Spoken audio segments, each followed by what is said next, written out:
Ando. Súper. Ya. Bienvenidos al la última sesión de la asignatura. ¿Ya?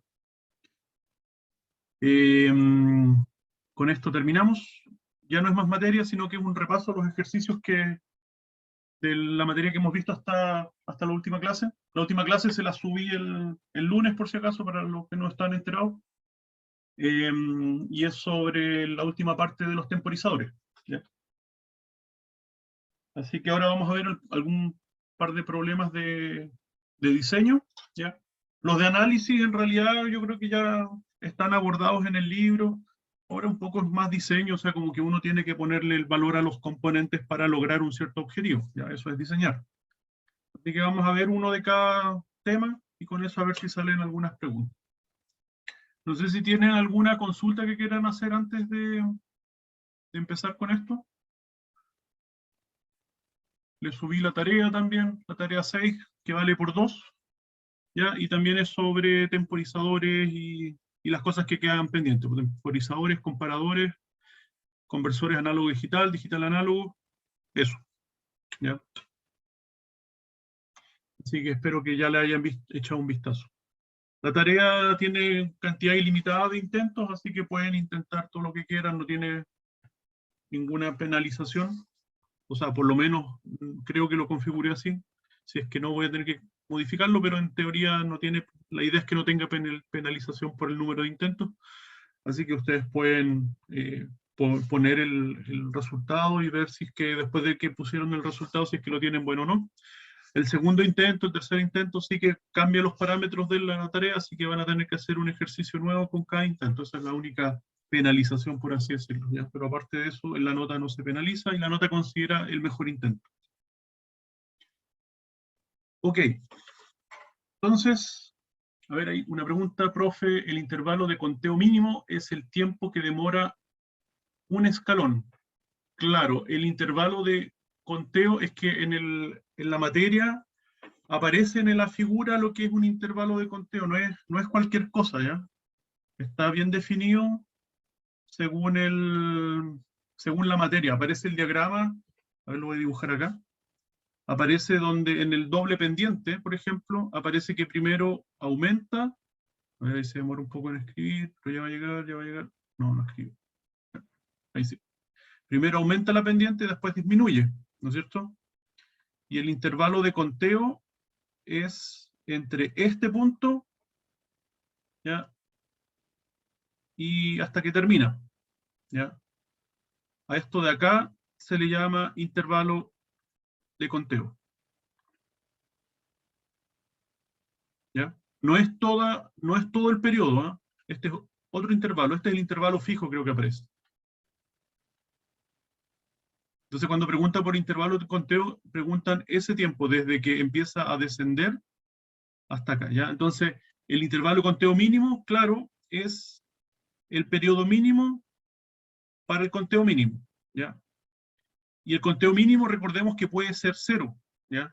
Si uno tiene 0 volt, en teoría, el contador no sale de 0, ¿ya? Así que, así que no es el intervalo mínimo, no es como dice el compañero, o sea, como pregunta el compañero si es que equivale a un escalón. No, el intervalo puede ser 0, ¿ya? Porque un valor del ADC, un valor de salida válido es 0, ¿ya? Entonces, el ADC puede entregar desde 0 hasta el número correspondiente al máximo según los números de bits, ¿ya? Por ejemplo, si tenemos 8 bits, el valor máximo va a ser 255. Si tenemos 10 bits, el valor máximo va a ser 1023, ¿ya? Porque está el 0 incluido, ¿ya? Así que el conteo mínimo, esto ya es un tema de fabricación. ¿Por qué aquí el intervalo mínimo no es 0, ¿ya? En periodo, sino que hay un periodo como mínimo, ¿ya? Eso tiene que ver con la fabricación, que por lo menos tiene que empezar a descargar un poquito cómo está construido el ADC, ¿ya? Pero eso no es que sea equivalente a un escalón, sino que podría, como les decía, el contador nunca empezar a contarse, no quedarse en 0, si es que el voltaje de entrada es el mínimo, ¿ya? Eso. No sé si hay otra consulta. Profe, ¿Sí? a mí me queda la duda sobre cómo se ve la señal a la salida del ADC. Ya. Sí, alguien había preguntado eso Sí, también. pero no, Ya no tú me lo quedó habías muy claro preguntado. tampoco. Claro, Sí, entonces para eso tenemos que volver al monito, voy a tener que abrir la diapositiva. Voy a usar el libro, porque en el libro creo que está más... A ver, veamos qué me sale primero. Veamos acá. Slides. Esto lo vimos, ADC. Esto yo creo que era acá. Puede haber sido acá.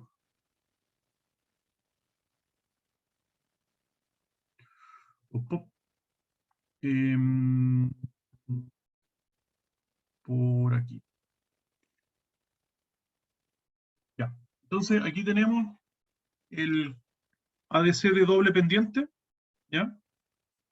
Y alguien preguntaba qué pasaba con la salida, ¿no es cierto? Tú preguntabas. En la simulación yo puse un LED, ¿ya? Y ese LED se encendía cuando el conteo terminaba, ¿ya? O sea, en el fondo empezamos con la cuenta, empezaba a decrementar, no sé si en el simulador lo puse como incrementando o decrementando, pero el asunto es que, porque creo que simulé el otro, de hecho, simulé el de acá, el con la escalera en vez del doble pendiente.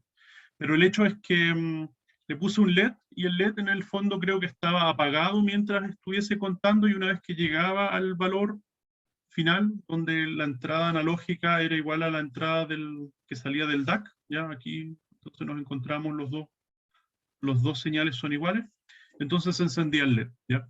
Pero esa no es la salida de un ADC, pues la salida de un ADC, como dice el nombre, es digital, pero tiene que ser un número de bits, ¿ya? Que es el que conforma al ADC. Entonces, esa salida es particularmente la que vemos acá, ¿ya? Es la salida directa del contador. O sea, el contador en este caso tiene la misma salida, se utiliza para alimentar al DAC, ¿ya? Para que el DAC genere una señal analógica, ¿ya? Va a ser una señal media cuadriculada, ustedes saben, por la resolución del DAC, pero una señal analógica al fin, ¿ya? Ahí estoy como simulando la señal analógica que sale del DAC, ¿ya?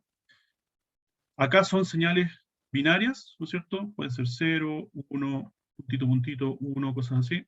Y esa misma es la que está conectada acá. O sea, aquí en el fondo por efectos del diagrama nomás, se salen por dos partes, pero en realidad es una misma salida, ¿no? ¿Ya? Así que la salida es el número de bits, si son 12 bits son entonces 12, 0, 1, etcétera, etcétera, 1, por ejemplo. Bueno, es un 0 porque el de abajo era 0.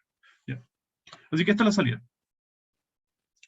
Entonces, si uno observa esto con un analizador lógico, que es el instrumento para ver señales digitales, vería un bailoteo de números, de bits, ¿ya? Estaría constantemente cambiando los ceros con los unos, qué sé yo, porque eso equivaldría entonces a la señal que nosotros estamos capturando, ¿ya? O sea, aquí otro punto, quizás por ahí va la pregunta del compañero. En teoría aquí tiene que haber un latch, ¿ya?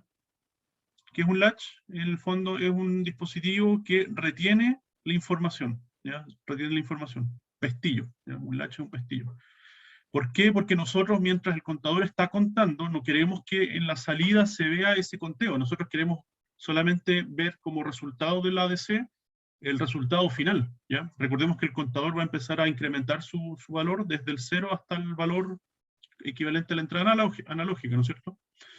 Pero nosotros no queremos ver ese incremento en la salida. Entonces necesitamos que lo que se retenga acá en la salida sea el último resultado de la última conversión. ¿Ya? Eso se va a retener con un latch que va a estar acá entre medio en el bus. ¿Ya? Y cuando la conversión esté lista, ahí recién el latch deja pasar la señal desde el contador digital a la salida. ¿Ya? Entonces eso es importante porque a la salida nosotros queremos ver solamente el resultado cuando la conversión está lista, no cuando se está ejecutando. ¿Ya? Aquí no aparece eso porque es como muy específico, ya, pero quizá eso genera confusión, ¿ya? De que uno en la salida está viendo una señal que está cambiando todo el rato porque el contador está incrementándose. No, no es la idea. La idea es que a la salida solamente obtengamos el valor binario equivalente a la entrada analógica una vez que haya terminado la conversión, ¿ya? No sé si con eso aclaré un poquito más la pregunta. sí, profe, eso me queda duda, que yo lo que cuando le pregunté pensaba que tenía que siempre estar cambiando, no que había un número fijo. No, claro, siempre Entonces ya, está. O sea, el contador, como le digo, siempre está cambiando el contador. Mientras está, o sea, en general, los conversores tienen estos dos modos, el modo de conversión y el modo de resultado, ¿ya? Entonces, por eso aquí hay una lógica de control, ¿ya? Que es en el fondo el encargado de ir coordinando las salidas y toda la cuestión. O sea, cuándo empieza a funcionar el integrador, en el caso aquí estamos en el doble pendiente, cuándo empieza a funcionar el integrador, cuándo empieza a funcionar el contador, etcétera, cuándo se libera el resultado del contador hacia la salida, también todo eso lo ve la lógica de control, ¿ya? Entonces, claro, cuando termina de hacer la conversión, la lógica de control dice, ah, ok, la conversión está lista, ahora yo libero el resultado, ¿ya? Y liberar el resultado significa que ahora está disponible acá, aquí dice entrada digital, eso está mal, esto es salida digital. Salida digital. A ver, sí, porque, o me equivoqué. A ver, antes de corregir, dejen echar un vistazo a esto mismo. Porque dice entrada, no, pues si aquí estamos integrando, estamos comparando, inicia conteo, detiene conteo. Puede ser para cargar el contador y después empezar a decrementar, quizás una cosa así, ¿ya? Bueno, el tema es que de alguna forma hay que obtener el resultado, porque el resultado se obtiene directamente del contador, ¿ya? Así que no, en realidad esto está bien, como sea, quiero decir, mi corrección está bien, esto es salida digital. Salida, ¿ya? Porque por acá, por ahí se obtiene el resultado, ¿ya? Al igual que en el otro ADC, ¿ya? Así que eso, la lógica de control nos dice ya está lista la conversión, ahora la conversión, el resultado puede ser visible desde afuera, desde la salida digital, ¿ya? Entonces ahí el elemento externo obtiene ese código binario. Y hay veces que este código binario se le pone otro dispositivo que convierte las salidas paralelas en salidas seriales, ¿ya? Entonces ahora el dato me sale como un tren de pulso serial, ¿ya? Pero en el fondo es equivalente también a la entrada analógica, ¿ya? O sea, si la salida está de forma paralela o de forma serial, eso es simplemente aquí poner ¿cómo se llama? Un registro de desplazamiento, ¿ya? Eso ustedes creo que lo vieron, o sea, supongo que lo vieron en sistemas digitales. Hay unos elementos que se llaman registros de desplazamiento que sirven para un montón de cosas, pero está compuesto por flip-flops, básicamente. Así que ustedes pueden ingresar un dato paralelo, ¿ya? Acá, en cada uno de estos registros, y después entregarlo como una salida serial. ¿Ya? 0, 1, 0, 1. ¿Ya? Entonces ahora el conversor análogo digital tiene una salida serial en vez de una salida paralela, pero en el fondo la salida es binaria igual, ¿ya? Es digital. Eso. No sé, otra consulta, aprovechando que tenemos la diapositiva acá. Si no, vamos a los ejercicios, ¿no? Ya, vamos a los ejercicios. Ya pensé en los ejercicios, no los he resuelto, ¿no? Así que pues, ojalá no me demore mucho resolverlos, ¿ya? Pero aquí vamos. Entonces, vamos a ver 4 ejercicios, uno de modelos térmicos, otro de comparadores, otro de la parte conversor digital análogo, análogo digital, y un ejercicio de temporizador, ¿ya? Entonces vamos con el primero. Dice, bueno, un transistor disipa una potencia máxima de 5 watts, ¿ya? Eso es el dato que nosotros sabemos de la aplicación, el transistor que queremos aplicarle un sistema de disipación, tiene una potencia de 5 watts, máximo, ¿ya? Máximo. Aquí para que no nos confundamos, vamos a ponerle potencia de disipación, ¿no? Ya no máximo, porque en realidad eso puede entrar a discutirse.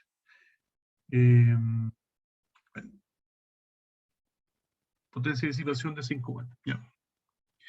¿Por qué estoy cambiando esto? Porque en realidad, aquí hablando, o sea, pensando en la realidad, lo que importa en realidad es la disipación media, ¿ya? Un transistor puede tener un pic de disipación, ¿ya? Pero si es un pic de alta frecuencia, o mejor dicho, de un periodo cortito, probablemente el transistor no va a afectar, o sea, en el fondo no le va a afectar internamente si es que el pulso es muy rápido de potencia, ¿ya? En realidad lo que importa es la potencia media, ¿ya? Por eso aquí me desdigo con lo que puse potencia máxima, le voy a poner potencia media. Potencia no, ¿ya? De 5 watts.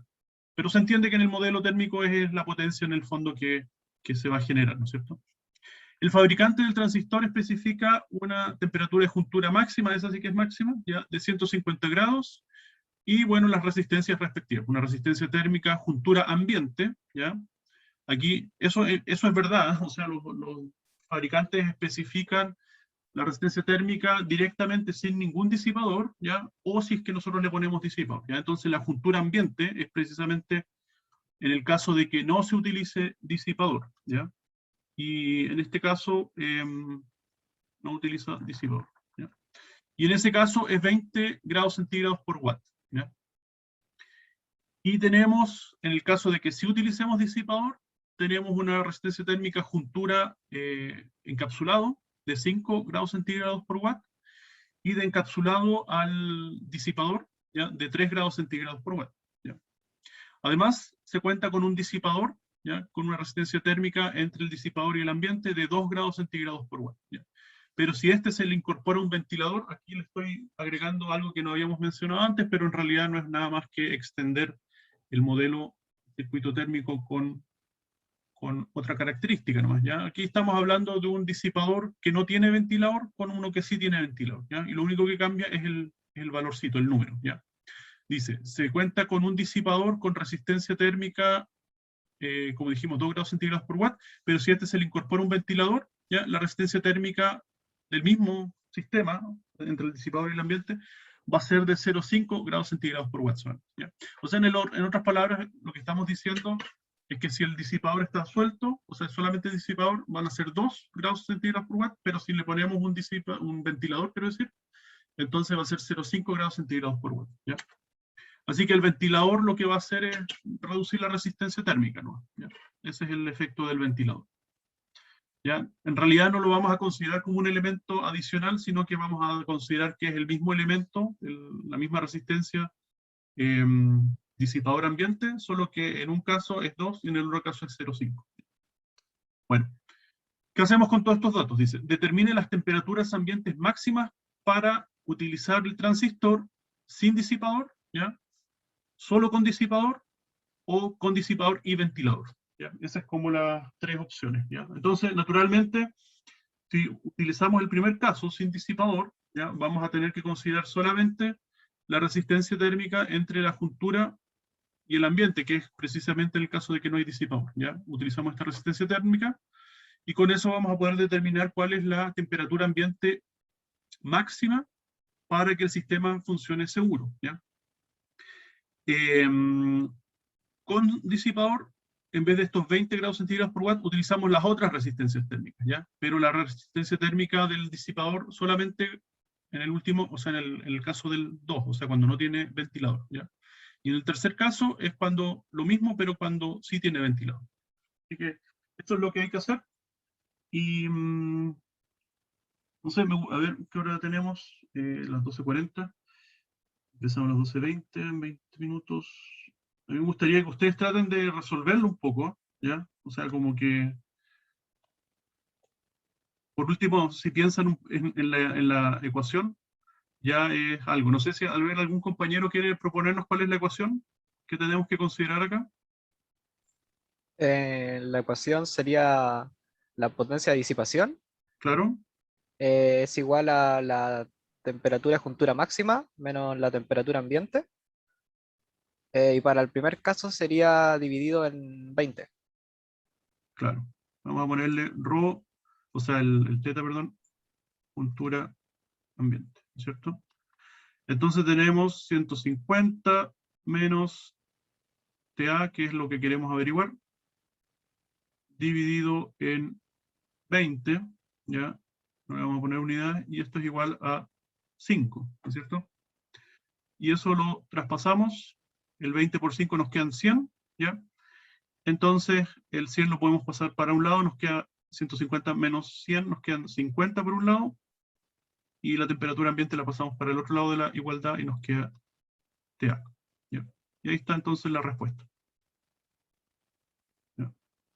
Entonces ustedes nos pueden si quieren hacer el monito, para ver que esté todo bien. En el fondo tenemos esto, ¿ya? Tenemos los 5 watts, tenemos los 20 grados centígrados por watt, tenemos aquí una temperatura ambiente de 50 grados, para este caso que estamos analizando, ¿no es cierto? Entonces, 5 watts por 20 nos quedan 100, ¿ya? Más los 50 que tenemos de base, que es de referencia, nos quedan entonces aquí los 150 grados, y esto es igual a TJ, ¿ya? Y ahí estamos justos. Lo que se me olvidó ponerle al problema, que me hubiese gustado, que quería hacerlo, de hecho, es ponerle un margen de seguridad. ¿Ya? Ustedes saben, cuando diseñan algo, si el fabricante les dice, ya, no tiene que superar los 150 grados, y ustedes diseñan para que justo llegue a 150 grados, obviamente es muy crítico, ¿ya? Entonces ustedes tienen que poner un margen de seguridad. El margen de seguridad, no sé, pues podría ser del 10 o del 20%, ya dependiendo de qué tan crítico es el problema. Si fuese del 10%, ¿qué podemos hacer? Bueno, esta ecuación es lineal, ¿ya? Así que ustedes pueden aumentar en un 10% cualquiera de los parámetros, ¿ya?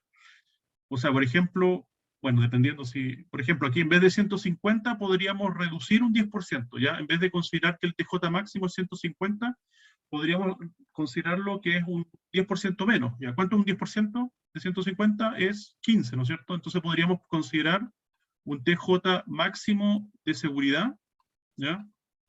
Prima le voy a poner, de 135 grados, ¿ya? Ahí estamos considerando entonces un 10% como de margen de seguridad, ¿ya? Entonces hacen el mismo problema, pero en vez de con 150 TJ máximo le ponen 135, ¿ya? Bueno, aquí no se lo preguntamos, ¿ah? O sea, no lo pregunté porque se me olvidó preguntarlo, pero cuando a ustedes en algún momento les toque diseñar algo, tienen que considerar de esta forma, ¿ya? Es simplemente bajar los márgenes un poquito, cosa que, no sé, pues si llega a 135 todavía tienen ese margen del 10% para que el sistema no haga paf, ¿ya? No explote. Profe, ¿Sí? en ese caso no debería también cambiar la potencia.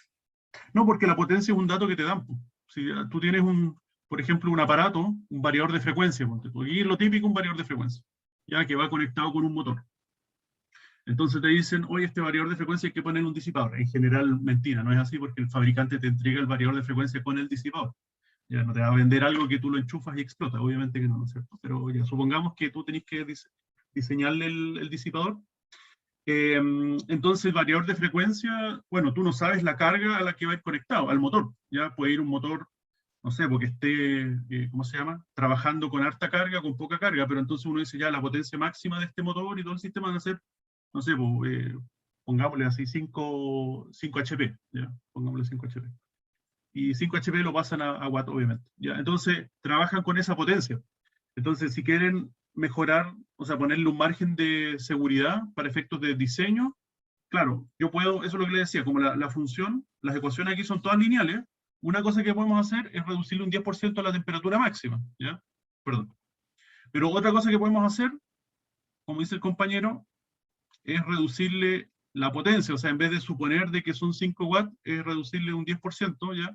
O sea, un 0,5 watts, quería, suponiendo que, a ver, no, pues, tendríamos que diseñarlo con 5,5, perdón. Porque 5,5 watts nos va a dar parámetros más conservadores que si fuese con 5 watts, ¿ya? O sea, en el fondo estamos pensando que la potencia, pero es uno o el otro, a eso voy, ¿ya? O sea, reducimos un 10% la temperatura de la juntura, ¿ya? O aumentamos un 10% la potencia que estamos suponiendo que va a estar expuesto el sistema, ¿ya? Pero si empezamos a ponerle 10% a la temperatura de la juntura, más 10% a la potencia, más 10%, no sé, por la resistencia, le estamos poniendo 10% a todo, y ahí estamos en el fondo multiplicando el punto, o sea, en verdad estamos aplicando un 10% sobre un 10% sobre un 10%, entonces estamos andando mucho el margen de seguridad, ¿ya? En realidad hay que dárselo a uno de los parámetros nomás para que el sistema funcione con un 10%, considerando, como les decía, que esto es una función lineal, ¿ya? Así que da lo mismo el 10% a qué elemento. Puede ser a este, puede ser a ese, o puede ser a ese, ¿ya? Que ustedes lo modifican un poquito, un 10% para tener ese margen, ¿ya? Pero no a los tres al mismo tiempo. Esa era como la teoría, ¿ya? Ya, profe. Ya, pues, esa era la primera parte. La segunda parte, ¿cómo nos quedaría? A ver, no creo que valga la pena borrar todo, sino que cambiamos solamente nuestros, que es lo que se muere en borrar esta cuestión al final. Ya. Entonces, ahora si cambiamos al B, solo con disipador, ¿cómo nos quedaría esto? Nos quedaría, ¿alguien que quiera decirme? Sería la suma de la resistencia térmica de la juntura chasis con el chasis Claro. disipador. 5 más chasis disipador 3, ¿ya? Y el Más disipador ambiente. disipador ambiente, el sink ambient que es 2. Aquí ustedes pueden ver que ustedes al ojo pueden ver si una cosa es mejor que la otra, ¿ya? Porque por un lado tienen 20, que era el caso que no tenía disipador, y por el otro lado ustedes suman, ¿no? Entonces tenemos 5 más 3 más 2, ¿ya? Aquí tenemos 10, ¿ya? Así que 10 naturalmente es menor resistencia que 20, así que por este caso se ve que vale la pena, ¿ya? En general, de nuevo, si ustedes, naturalmente lo mejor sería no ponerle nada. ¿Por qué? Porque se ahorran tamaños, se ahorran costos, se ahorran peso en su dispositivo, ¿ya? Lo mejor es no poner disipador, pero obviamente si las condiciones térmicas no lo permiten, bueno, tienen que ponerle un disipador, ¿ya? Ojalá que sea lo más pequeño posible para que pese menos y tenga el menos volumen. Imagínense, un celular, un smartphone, no tiene disipadores a la vista. El disipador es el mismo chasis del smartphone. ¿Ya? Ustedes saben, el procesador, por eso toda la parte de la cobertura en general es metálico, porque es el mismo celular el que sirve como disipador, ¿ya? Pero imagínense que ustedes tuviesen que ponerle un disipador de estos cototos al celular, ¿cómo andarían ahí hablando por teléfono con la tremenda cuestión? Entonces, obviamente que es un problema, ¿ya? Así que uno le pone el sistema de disipación lo mínimo posible, pero que cumpla con los requerimientos, ¿ya? Bueno, entonces en este caso vemos que tenemos en total 5 más 3 más 2 nos da 10 entonces, ¿no es cierto? 10 y de nuevo quedamos entonces con los 5, ¿cómo es la cosa? Esto es igual a 5 watts, ahí está. Así que nos quedan 50, así que son 50, 150 menos 50 es igual a TA, que es igual entonces a 100 grados. ¿Ya? Entonces vemos que ahora la temperatura ambiente, le podemos poner aquí al ladito, sin disipador dijimos que era un TA igual a 50 grados, ¿no es cierto? Con disipador, entonces es un TA igual a 100 grados. ¿Ya? Y aquí es un poco alto, es bastante alto, así que podemos decir que estamos seguros. Ustedes dicen ya, bueno, la temperatura ambiente jamás va a ser de 50 grados, si en realidad uno afuera a lo más hay 30 y se caen los patos asados, como dicen. Sí, pero hay que pensar que la electrónica no necesariamente está expuesta al aire libre, ¿ya? Puede estar, primero que todo, dentro de un lugar, de una cajita, ¿ya? Esta caja podría estar estanca, no tener ventilación, y además la caja podría estar expuesta a la radiación solar, por lo tanto la caja en sí se va a calentar simplemente por exposición a la radiación solar, si es que está en la intemperie, se puede calentar fácilmente a 50, 60 grados, ¿ya? Así que solamente sin tener siquiera la electrónica encendida pueden haber 60 grados dentro de la caja, ¿ya? Y para efectos prácticos esa es la temperatura ambiente del circuito, ¿ya? Así que en realidad no están tiradas las mechas, considerar estas temperaturas es como temperatura ambiente. Y temperatura ambiente entonces 100 grados, claro, eso ya es súper, súper caluroso. Imagínense, o sea, ustedes meten la mano al aire a 100 grados y está así súper caluroso, pero dentro de un horno, por ejemplo, o un sistema que trabaja con altas temperaturas, ¿ya? En los procesos de producción, en refinerías, qué sé yo, pueden haber temperaturas así fácil de 100 grados. Por ejemplo, por radiación infrarroja, pues ya ustedes saben si hay algo que está, una fundición, entonces la fundición simplemente porque el elemento, lo que está fundido, el metal, está a, no sé, 1000 grados o lo que sea, por la radiación infrarroja, lo que esté por ahí cerca también se va a calentar un montón, ¿ya? Sobre todo los objetos oscuros. Entonces, podría ser que en verdad se lleguen a estas temperaturas, ¿ya? De forma externa.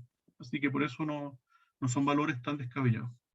Pero en fin, bueno, para efectos de nuestro problema, la temperatura ambiente entonces que nos dio son 100 grados. Y finalmente con disipador y ventilador, ¿qué hacemos? El último, ese era el caso B. El caso C, entonces lo mismo, los 5 por J máximo menos TA y cambiamos simplemente el 2 por un 0,5, ¿ya? Porque cambiamos el tipo de disipador, por así decirlo. Así que eso nos da entonces 8,5, ¿no es cierto? Y tenemos los 150 grados menos la temperatura ambiente, y esto es igual a 5 watts, y ahí nos da, ¿cuánto es? ¿Cuánto es 5 por 8? Esto es 40. 40, 2,5, o sea, son 42,5. 42,5 creo. ¿Qué más? Y eso es igual, o sea, eso se le resta a los 150, así que nos quedan, a ver, 42,5 menos 42,5 más 150 es igual a la temperatura ambiente. ¿Cuánto nos queda? Entonces nos queda 110, 107,5, creo. Una cosa así. Oye, ahí está. Ya. Entonces ahí nos da la temperatura ambiente en el caso que sí utilicemos un ventilador, ¿ya? Sobre el disipador. Así que como ven, naturalmente mientras mejor sistema de disipación podemos tener temperaturas ambientes máximas cada vez más elevadas, ¿ya? Así que hay un problemita de diseño, podría haber preguntado por, en vez de temperatura ambiente, por, no sé, por la potencia máxima. Entonces aquí es lo mismo, solamente que la incógnita en vez de ser TA es PD, ¿ya? Pero la dinámica es la misma. Eso. No sé si hay alguna consulta ahí. Yo creo que esto ya le hemos dado harto al tema de los modelos térmicos, así que con la tarea y con todo lo que hemos visto, yo creo que debería estar claro a estas alturas. Veamos el siguiente problema. Dice, diseñe un circuito, bueno, estos comparadores, ¿ya? Diseñe un circuito basado en comparadores con salida tipo colector abierto, ¿ya? Que indique con un nivel alto cuando un voltaje de entrada se encuentre entre 2 volts y 3 volts, con un rango de voltajes de entrada entre 0 y 5 volts, ¿ya? O sea, vamos a hacer el esquema primero. Aquí vamos a tener un comparador. En realidad el comparador se le pone con un triangulito, pero vamos a suponer que es así. Así que tenemos aquí el voltaje de entrada, ¿ya? Y nos tiene que entregar entonces una salida cuando estamos con un voltaje de entrada entre 2 volts y 3 volts, ¿ya? Básicamente eso es lo que necesitamos, que en un rango bien acotado nos entregue un nivel alto, si estamos fuera de ese rango nos entregue un nivel bajo, ¿ya? Entonces si hacemos el diagrama, por ejemplo, bueno, ustedes saben que como tenemos, o sea, en el fondo, si hacemos el diagrama, hagamos el diagrama primero, ¿ya? Tenemos entonces aquí 3 volts, aquí tenemos 2 volts, ¿no es cierto? Y tenemos el rango completo, que son 5 volts, ¿ya? Y aquí hay 0 volts, ¿no es cierto? Entonces, lo que está acá tiene que ser un nivel alto, lo que está por fuera tiene que ser un nivel bajo y un nivel bajo, ¿ya? Ahí. Entonces, ¿cómo fabricamos ese comportamiento? Bueno, hablamos en la parte de comparadores de que no solamente los comparadores, sino que distintos circuitos digitales tienen dos tipos de salidas en general, ¿ya? Una es de la salida colector abierto, que en realidad no es más que un transistor, ¿ya? Que está conectado típicamente a tierra, pero el colector, como dice, del transistor está abierto, ¿ya? No está conectado a nada, no está conectado ni a 5 volts ni a nada, simplemente está. Y esa es la salida del sistema, ¿no es cierto? Vamos a poner aquí, esta es la salida, ¿no es cierto? Entonces, ¿qué sucede? Si yo aquí aplico un 1, ¿ya? Vamos a suponer que por algún motivo aquí entra un 1 en la base del transistor, entonces yo estoy conectando esta salida, la estoy forzando a tierra, porque estoy cerrando el interruptor, por así decirlo, ¿ya? Estamos ahí cerrando, saturando el transistor, así que la salida va a ser 0, ¿ya? Si aquí tenemos un 1 en la entrada, entonces la salida va a ser 0 volts, ¿ya? Pero si tenemos un 0 en la entrada, ¿cómo va a quedar la salida? La salida va a quedar abierta, como un interruptor abierto, pero no va a estar conectado a nada, ¿ya? Aquí la salida queda flotando. Eso es equivalente a que aquí no hubiese ninguna conexión, ni siquiera un transistor, ¿ya? Ahí, abierto, ¿ya? Entonces, ¿qué valor tiene la salida si es que o sea, si el terminal está flotando, ¿ya? No tiene ningún voltaje en particular, salvo que este terminal estuviese conectado, por ejemplo, a través de una resistencia, que dijimos que es la resistencia de pull-up, ¿ya? Pull-up, ¿ya? Que esté conectada a VCC, ¿ya? En ese caso, si tenemos este componente externo, que es esa resistencia de pull-up conectada a VCC, entonces cuando estemos aquí con el colector, o sea, esto en alta impedancia se llama también, ¿ah? La salida en alta impedancia. Aquí se le pone high Z. Eso igual lo pueden ver de repente en las hojas de datos. High Z es alta impedancia, o sea que en el fondo está la salida flotando, ¿ya? En ese caso, el nivel lógico a la salida va a estar determinado por esta resistencia pull-up al VCC, así que ahora vamos a tener un nivel alto, ¿ya? Por la resistencia, ¿ya? ¿De qué sirve esta conexión? Sirve de que yo puedo conectar varios dispositivos de esto en paralelo, ¿ya? Entonces, vamos a hacer el monito. Supongamos que tenemos el dispositivo 1, ya que está ahí conectado el dispositivo 2. Da lo mismo que es un comparador o es una compuerta lógica. Eso no interesa en realidad, ¿ya? Dispositivo 3. Y así pueden haber tantos dispositivos, ¿ya? Etcétera, ¿ya? Y están, si se fijan, yo los conecto a todos en un solo bus, ¿ya? En una sola línea. Lo que normalmente estaría prohibido para circuitos digitales, o sea, la salida de los circuitos digitales en realidad no se conectan entre sí, porque si es que no es este caso del colector abierto, sino que fuerzan el nivel lógico 1 o 0, si un dispositivo entrega un 1 lógico, mientras que el otro dispositivo entrega un 0 lógico, entonces hay una desadaptación de impedancia o un choque de impedancia, por lo tanto se genera una corriente muy alta entre un dispositivo y el otro, y alguno de los dos va a destruirse, ¿ya? Pero este no es el caso, de nuevo. Aquí nosotros sí podemos conectar todos los dispositivos en un solo cable, en una sola línea, pero esta línea tiene que ir entonces con la resistencia del pull-up a VCC, ¿ya? Entonces, ¿qué vamos a tener? Vamos a tener el comportamiento siguiente. Si alguno de estos dispositivos fuerza su salida a 0, entonces la salida acá, el resultado que le vamos a poner X, ahí dale, va a ser 0, ¿ya? O sea, porque si se fijan, basta que 1 sea 0, ¿ya? Por ejemplo, aquí yo hago un cortocircuito acá, con tierra, entonces esto va a ser 0. Si el otro no quiere que sea la salida 0, ¿ya? Entonces, ¿qué va a hacer? Va a dejar el terminal flotando, ¿ya? Con alta impedancia. Pero no va a poder forzar que sea VCC, ¿ya? Así que basta que alguno de los tres, en este caso, sea 0 para que la salida sea 0, ¿ya? Pero si todas las salidas están flotando, ya están en el nivel alto, la del primer dispositivo, la del segundo, la del tercero, están todos en nivel alto, entonces, ¿quién va a tomar, por así decirlo, la batuta? El pull-up, ya la resistencia de acá, va a forzar que el nivel de salida sea un 1, o sea VCC, dado que los tres dispositivos están flotando, ya tienen sus salidas abiertas. Entonces, ese comportamiento de que si basta que uno sea 0 para que la salida sea 0, es el mismo comportamiento que una compuerta AND, ¿ya? O sea, por ejemplo, aquí tenemos el dispositivo X, bueno, X no era un buen, vamos a poner Z a la salida, ¿ya? Ay, Dios. Tenemos el dispositivo X, el dispositivo Y, el dispositivo, no sé, ya, está lo mismo, ¿ya? Entonces, y Z va a ser la salida.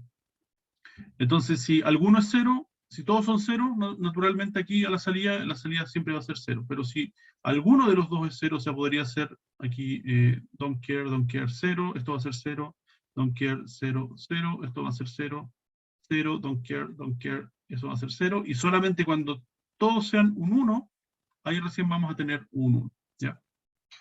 Así que eso, estos dispositivos con colector abierto permiten interconectarlos de forma sencilla para generar una suerte de compuerta AND, ¿ya? Ese es el objetivo. Voy a borrar aquí de nuevo. ¿Qué pasa si Profe, X, Y y Z son los transistores, ¿cierto? sí, es que lo escribí mal. Era... La salida era el Z, pero lo escribí mal. Lo voy a escribir de nuevo para que quede claro. Esto me pasa por ser tan desordenado. Esto es X, Y... se me salen esas rayas locas. X, Y, Z, y vamos a hacer que la salida, ¿ya? Estos están interconectados, ¿no es cierto? Las salidas están interconectadas, pero lo que se observa por el dispositivo que se conecta acá, vamos a llamarlo W. Ahí sí. Y ahora sí, tenemos en la tablita X, Y, Z, y W va a ser el resultado, ¿ya?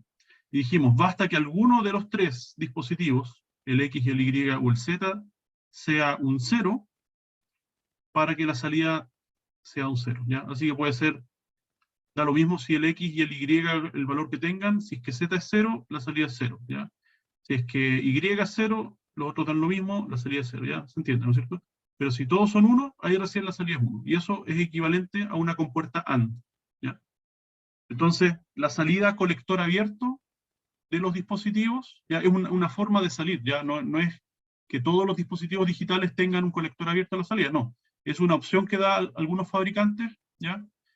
Hay, por ejemplo, compuertas lógicas AND, o compuertas lógicas de cualquier tipo, que vienen con salida de baja impedancia, o sea, un 0 o un 1, ¿ya? Fuerzan la salida, un 0 o un 1, o vienen con la opción colector abierto, ¿ya? Un 0 y alta impedancia, ¿ya? Esas como son las dos opciones, ¿ya? Pero bueno, ¿por qué yo les estoy hablando acá de todo esto? Les estoy hablando porque, bueno, uno que aparece en la materia, ¿ya? Y permite entonces hacer esta lógica digital sin tener que ocupar compuertas lógicas externas, ¿ya? Sino que basta con interconectar, perdón, basta con interconectar entonces los dispositivos, así todos juntos a la salida, y tenemos automáticamente una compuerta AND, ¿ya? Entonces cuando todos se cumplan, ahí recién la salida va a ser el valor alto, ya cuando todos sean altos. Mientras que si fuesen dispositivos digitales con salida convencional, como les digo, 0 y 1, entonces necesariamente tendríamos que poner una compuerta lógica AND, ¿ya? Así. ¿Ya? Yo no sé por qué esta cuestión va a cambiar. ¿Ya? Esa es como la diferencia, o sea, en el fondo para ahorrarnos componentes, los fabricantes nos dan esta opción de tener una salida con colector abierto. Pero veamos el ejemplo, ¿ya? De hecho, bueno, puse las dos, hice dos diseños, ¿ya? Un diseño con dispositivos con colector abierto y otro con dispositivos con impedancia baja, así con nivel alto y nivel bajo a la salida, ¿ya? Y vemos cómo sería el uno y cómo sería el otro. Entonces veamos el A. Dice, diseña un circuito basado en comparadores con salida tipo colector abierto que indique con un nivel alto cuando el voltaje de entrada se encuentra entre 2 y 3 voltios, ¿ya?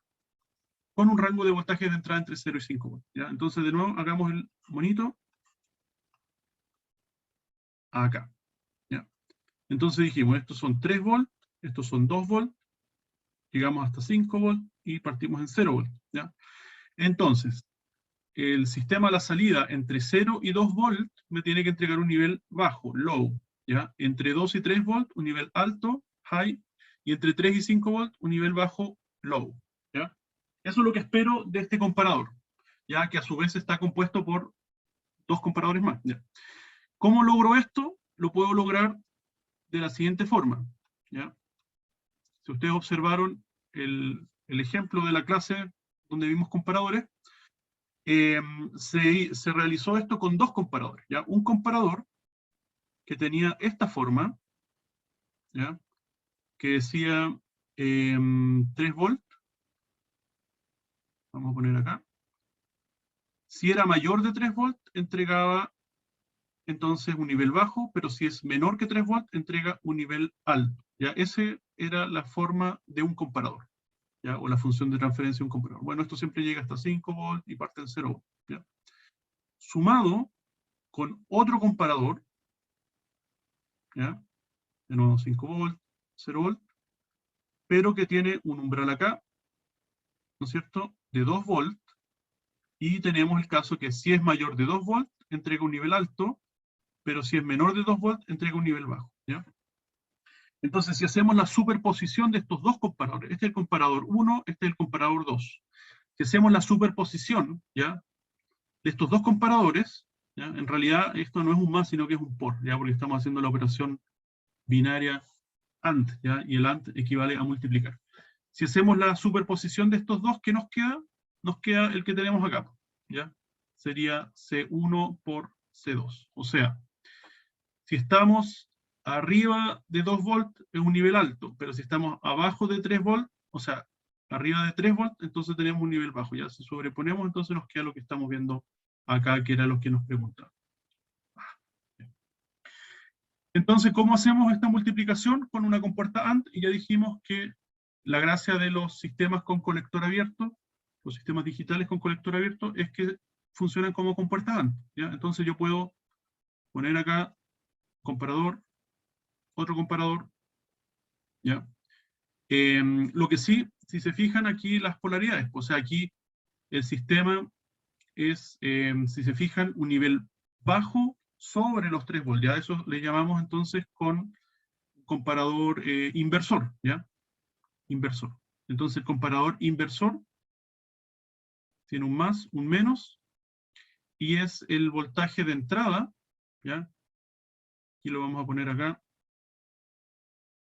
VI, el que entra por la entrada inversora, ¿ya? Y por la entrada no inversora vamos a tener la referencia. En este caso, para simplificar un poco la vía, le vamos a poner así simplemente 3 volts, ¿ya? Entonces, ¿qué sucede? Cuando VI es mayor que 3 volts, la señal de salida que es un nivel bajo, ¿ya? Aquí cuando el menos es mayor que el más, entonces el nivel del comparador es un nivel bajo, ¿ya? Y como les dijimos, las dos salidas se pueden interconectar. Aquí le vamos a poner menos, más, ojo, ¿ya? Las puedo interconectar porque tienen salida colector abierto, ¿ya? Así que ninguno de los dos fuerza un nivel alto, sino que o se mantiene en alta impedancia o fuerza el nivel bajo, ¿ya? Pero no fuerzan un nivel alto. Y por lo tanto, es importante que recuerde ponerle esta resistencia de pull-up a BCC, ¿ya? Cosa que cuando los dos estén en alta impedancia, o sea, los dos estén desconectados, entonces sea un nivel alto por la resistencia de pull-up que va conectada a BCC, ¿ya? Esta es la salida. Este vendría siendo el doble. Bueno, ¿cómo sería el otro comparador? El otro comparador sí que es como no inversor, ¿ya? Así que la señal de referencia está conectada a la entrada inversora, ¿ya? 2 volts, y la de entrada a la entrada no inversora, ¿ya? Entonces tenemos el voltaje de entrada. Cuando el voltaje de entrada, la entrada no inversora, es mayor que los 2 volts, entonces tenemos un nivel alto, ¿ya? Precisamente lo que tenemos en este diagrama de acá, ¿ya?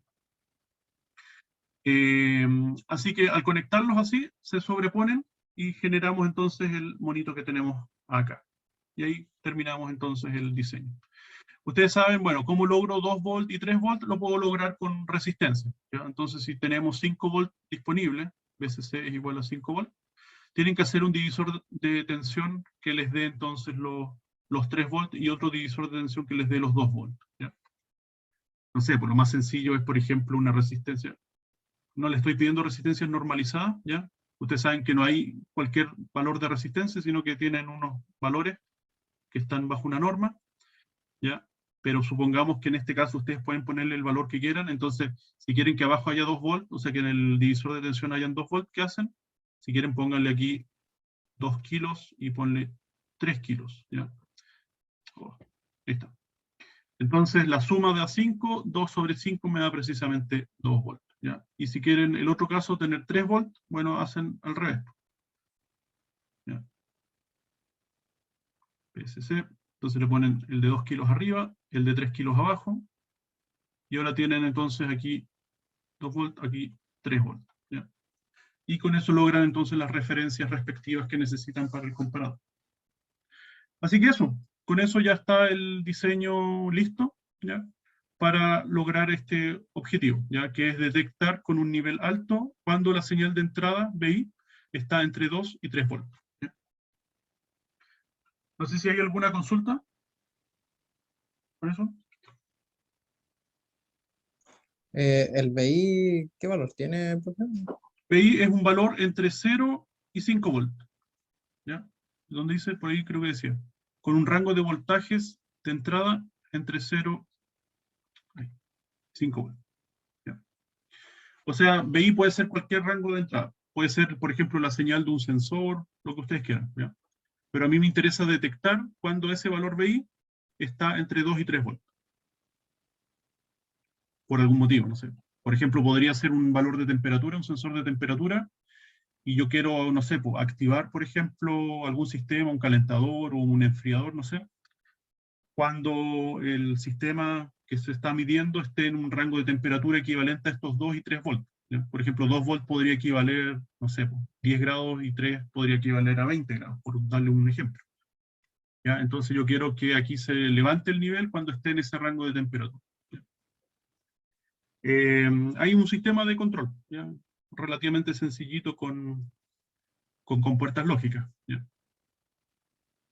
Bueno, si es que no nos hubiesen dado comparadores con colector abierto, sino que nos hubiesen dado comparadores con baja impedancia, o sea, que fuerzan un nivel bajo o un nivel alto, entonces ahí están obligados a utilizar compuertas lógicas, ¿ya?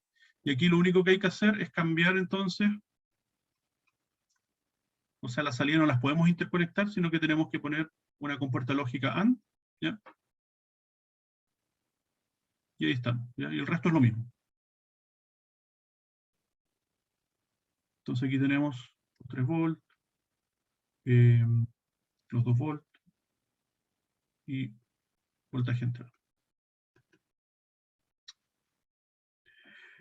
Entonces aquí es el comportamiento individual, ¿ya? Entonces en algún caso vamos a tener un 0 lógico en un comparador o un 1 lógico en el otro comparador y según, bueno, la combinación de estos dos, la compuerta AND va a reaccionar solamente cuando los dos sean unos en las entradas, ¿ya? O sea, cuando se den estos dos casos simultáneamente, ¿ya? Que estamos por debajo de 3 volts, pero estamos por encima de 2 volts, y ahí entonces recién vamos a tener un 1 a la salida. Pero eso es el caso de que no tengamos, entonces, colector abierto, sino que tengamos baja impedancia. Ya. Entonces veamos la segunda parte, en función del poco tiempo que nos queda. Dice, diseñe un circuito basado en comparadores con salida de baja impedancia, ¿ya? Un poco lo que vimos recién, o sea, justo antes de borrar. Y con puertas lógicas que indique con un nivel alto cuando un voltaje de entrada se encuentre entre 1 y 2 volts, o entre 3 y 4 volts, ¿ya? O sea, aquí yo puse ahora dos rangos. Ya vamos a hacer este monito que yo creo que es útil para entender lo que nos están pidiendo. Entonces, tenemos el máximo que son 5 volts, el mínimo que son 0 volts, ¿no es cierto? Entonces nos piden detectar, le vamos a poner aquí al ladito 4 volts, por aquí 3 volts, por acá 2 volts, y por aquí 1 volt. ¿Qué me haces esto? 1 volt, ¿no es cierto? Entonces, ¿cómo completamos esto? Dice que indique con un nivel alto cuando un voltaje de entrada se encuentre entre 1 y 2 volts, ¿ya? Alto, o entre 3 y 4 volts, alto, ¿ya? Por lo tanto, todos los otros son bajo, bajo y bajo, ¿ya? ¿Cómo hacemos esto? ¿Ya? ¿Se le ocurre cómo hacerlo? Bueno, ya no tienen la opción de interconectar los comparadores así simplemente, sino que hay que utilizar necesariamente compuertas lógicas, ¿ya? Entonces, podemos poner tantos comparadores como rangos haya. Por ejemplo, podemos poner un comparador que detecte de los 4 para abajo, otro que detecte de los 3 para abajo, de los 2 para abajo, del 1 para abajo, y con eso bastaría, ¿ya? Entonces, siempre hay distintas opciones, si son comparadores inversores o no inversores, ¿ya? Pero al final no tiene tanto sentido porque la única diferencia entre un comparador inversor y uno no inversor, de que en vez de que salga un nivel alto sobre un rango, va a salir un nivel bajo sobre el rango, ¿ya? Y esa característica ustedes la pueden cambiar simplemente con un inversor digital, ¿ya? Con una compuerta inversora. Entonces al final, si quieren, pueden hacerlo todo con comparadores no inversores, ¿ya? Y luego la funcionalidad la cambian con la compuerta lógica, aunque en realidad están gastando compuertas lógicas por las puras, quizás, ¿ya? Bueno, veamos, hagamos un diseño así sin pensar mucho y después quizás lo podemos optimizar. Veamos, entonces, 4 volts. Entonces, simplemente un comparador acá. Veamos, más, menos, ¿ya? Y el valor menos va a ser la referencia, que no son 4 volts. Y aquí tenemos entonces el voltaje de entrada, ¿ya? ¿Qué va a hacer esto? Sobre 4 volts va a ser un nivel alto, bajo 4 volts va a ser un nivel bajo. Ok. Segundo, 3 volts. ¿Ya? En el fondo aquí lo tenemos que copiar tantas veces. 3 volts, ¿no es cierto? B. Sobre 3 volts va a ser un nivel alto, bajo 3 volts, perdón. Bien digo, sobre 3 volts va a ser un nivel alto, bajo 3 volts va a ser un nivel bajo. Segundo. O sea, el tercero en realidad, esto sería de nuevo lo mismo. BI, 2 volts, y BI 1 volt. ¿Ya? Eso sería en principio. ¿Ya? Entonces, vemos que en realidad aquí el high está arriba. ¿Ya? Analicemos el caso de los 4 volts. ¿Ya? Tenemos una funcionalidad inversa, o sea, en realidad cuando estamos por encima de los 4 volts tiene que ser bajo, cuando está por debajo de los 4 volts tiene que ser alto. Entonces, ¿qué hacemos? Le podemos poner aquí un inversor, como les decía. ¿Ya? Ahí está invertido. Pero como les decía, después podemos optimizar y reemplazar ese inversor simplemente dando vuelta a estos dos entradas. ¿Ya? Si damos vuelta a las entradas, es lo mismo que haberle puesto un inversor, pero vamos por partes. El caso de los 3 volts está bien. ¿Ya? Por encima es alto, por debajo es bajo. ¿Ya? Así que esto pasa directo. El caso de los 2 volts, por arriba es bajo, por abajo es alto, está al revés. Entonces le ponemos un inversor. ¿Ya? En caso de 1 volt, por arriba es alto, por abajo es bajo, está correcto. ¿Ya? Y ahora entonces, ¿qué hacemos? Se tienen que cumplir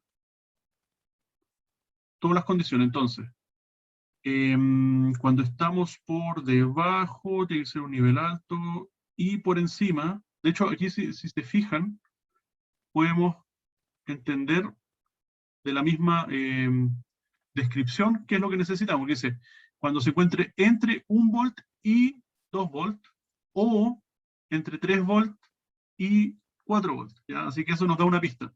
¿Ya? Entonces, entre 4 volts y 3 volts. ¿Ya? Eso es una compuerta AND. ¿Ya? O sea, si estamos por debajo de 4 volts y estamos por encima, entonces tenemos esa condición. Por el otro lado, si estamos por encima de 1 y por debajo de 2, también es una compuerta AND. ¿Ya? Pero no podemos estar aquí y estar acá al mismo tiempo, ¿no es cierto? Entonces, o estamos arriba o estamos abajo, ¿ya? Y eso significa que tenemos una compuerta OR. ¿Ya? Y ahí tenemos finalmente la salida W del sistema. ¿Ya? Obviamente todos estos, en vez de ser 4 entradas, es una sola entrada. ¿Ya? Así que salimos ahí.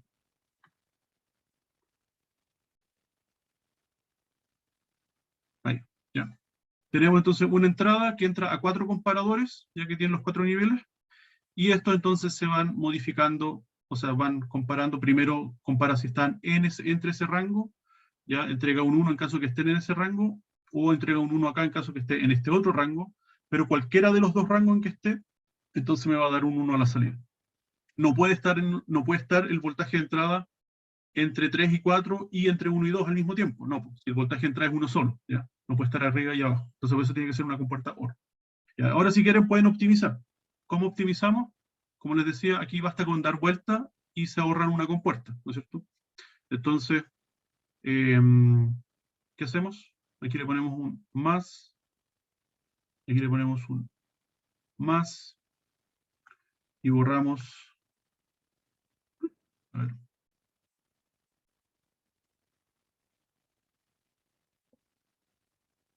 ay, borro todo, con el retardo,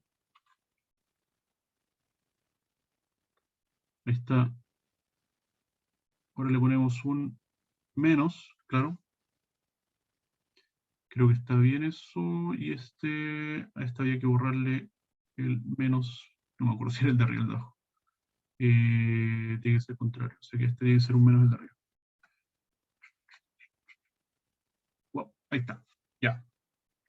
Entonces los di vuelta, y al darlos vuelta entonces ya no necesito la compuerta lógica, porque el comportamiento es precisamente inverso. ¿Ya? Entonces ahí ya me ahorré dos compuertas, me ahorré plata, me ahorré espacio. Cuando la diapositiva quiera, ya listo. Entonces ustedes saben después, si quieren, bueno, eso ya es parte del sistema digital. Ustedes pueden convertir todo esto a una misma compuerta lógica, una compuerta NAND, por ejemplo, ¿ya? Pero ese es otro tema, así que no dejémoslo ahí, ¿no? Ya con eso entonces ya se logra el comportamiento, ya se logra el comportamiento. Por último, si es que ustedes hubiesen tenido para este problema, como, ¿cómo se llama? Los comparadores con colector abierto, también se pueden ahorrar la compuerta AND simplemente interconectando estos dos, ¿ya? Si estos comparadores hubiesen sido de colector abierto en vez de ser de baja impedancia, entonces aquí hubiésemos podido ahorrarnos por lo menos la compuerta AND en los dos casos, ¿no es cierto? Y hubiese sido así. ¿Ya? ¿Por qué? Porque al interconectarlos, automáticamente, al tener colector abierto, se comporta como si fuese una compuerta AND. Lo único que hay que recordar es que hay que ponerle, en ese caso, la resistencia de pull-up. Profe, entonces cuando dice que es colector abierto, nosotros nos podemos ahorrar la compuerta AND, y cuando dice que es de baja impedancia de salida, nosotros tenemos que conectarle las compuertas AND. ¿En algún Exacto. caso se tiene que dibujar los transistores? No, no, no. Pueden ponerle, no sé, una estrellita o algo. Bueno, en realidad la prueba ustedes saben que es por el aula virtual, entonces en realidad no pueden dibujar nada, pero en general, o sea, si el enunciado dice que es de tipo colector abierto, no es necesario que ustedes dibujen o consideren de ninguna forma el transistor. Se asume que ustedes saben que por dentro hay transistores, ¿ya? Eso. De hecho, bueno, como les digo, esto es súper común en electrónica digital, ya que están esos dos tipos de salida. La salida de colector abierto y la salida de baja impedancia, ¿ya? Entonces, precisamente los fabricantes diseñaron este tipo de salida para simplificar un poco la vida, reducir el número de componentes, etc., para hacer economía en los circuitos, ¿ya? Pero ustedes en el ejercicio no tienen que dibujarlo, así como para ser más breve, ¿ya? Bueno, empezamos a las 20, nos quedan 6 minutos, ¿ya? Este sí que tienen que colocarlo, po, ¿ya? En cualquier caso, en la compuerta OR, ¿ya? Porque es uno o el otro, tendrían que poner, no sé cómo se lo pueden ahorrar, a ver, no me imagino cómo podrían ahorrarse esa compuerta. Bueno, ustedes saben una forma de diodo, o sea, de compuerta OR es con diodo, ¿ya? Ustedes pueden poner un diodo ahí, esto ya sea así como tacaño, ¿ya? Si ustedes ponen aquí ponen eso, tienen la A y B, entonces basta que A o B sea un 1 y la salida aquí va a ser un 1. Si los dos son ceros, entonces la salida va a ser 0. Pero para eso necesitan ahora el contrario, que es una resistencia pull down. ¿Por qué? Porque si aquí es 0, no hay nada que fuerce al otro lado del diodo que el voltaje sea 0. ¿Ya? Entonces tienen que poner la resistencia a ground. Ya, pero ahí me estoy yendo por las ramas, o sea, un poco tratar de ampliar sus horizontes, pero los distraigo de la materia en realidad. Ya, pero déjenlo así con la compuerta lógica, si en realidad eso es lo que necesitan. Ya, pero ¿cuál es el resumen de todo esto? Que en general yo puedo pedir rangos de voltaje con comparadores todo lo que yo quiera, ¿ya? Entonces, para hacer esos rangos, tengo que utilizar los comparadores de esta forma, y después esos comparadores unirlos, ¿ya? Para que por partes entonces me vayan comparando los rangos que yo necesito, ¿ya? Y así entonces vamos a ir entonces, aquí sacamos el primer rango, entre el 3 y 4, y el de abajo entre el 2 y 1, y después se suman y sale la salida. Eso. Nos queda poquito tiempo, entonces hagamos esto rapidito. Esto es pura fórmula nomás, ¿ya? Ustedes saben, lo de los conversores, en general es más sencillo, es más fórmula, ¿ya? Aquí dice, para un conversor análogo y digital de 12 bits, determine la frecuencia del reloj mínima para lograr el peor caso, en el peor caso, una tasa de muestreo de 1000 muestras por segundo. Esto SA por S es samples per second, ¿ya? Esa es la unidad, ¿ya? Pero son muestras por segundo ahí para que sepan. ¿Cómo logramos en un conversor, entonces, dado las características que hemos visto, una tasa de 1000 muestras por segundo? Recordamos que entonces, según la frecuencia, nos determinaba el ciclo del reloj, ¿ya? El periodo entonces es igual a 1 sobre F. Eso es lo que se demora un conteo, ¿ya? Si tenemos un contador de 12 bits, entonces los 12 bits son, ¿cuánto? 2 elevado a 12, ¿ya? Que es igual a ¿cuánto? A 4000, hoy que está lenta esta cuestión. 4000, 1024, 48, 4096. ¿Ya? 4096. Entonces tenemos que contar hasta 4096, ¿ya? Por lo tanto, el contador en el peor caso, o sea, si tuviese que contar desde 0 hasta 4096, y cada uno se demora 1 sobre f, donde f dijimos que, no lo sabemos, ya eso es lo que tenemos que averiguar. Entonces la pregunta es, ¿cuánto nos demoramos en el peor caso en contar estos 4096? ¿Ya? Pero bueno, con eso hacemos, en el peor caso, una sola conversión, ¿ya? Esto es lo que se demoraría en hacer una sola conversión. O sea, ¿cuánto sería? Vamos a poner T sample es igual a los 4096 por el periodo T, ¿ya? Así que en este caso sería 4096 dividido en F. Eso es lo que se demora entonces en hacer una conversión. Y si yo quiero que la tasa de conversión, o sea, de muestras por segundo, ¿cuántas son las muestras por segundo? Bueno, es el recíproco de esto, ¿ya? Muestras por segundo, entonces, tasa de muestreo, no sé cuál era la variable, el sampling rate, el SR, en realidad es al revés, RS, ya no me acuerdo si era RS o SR.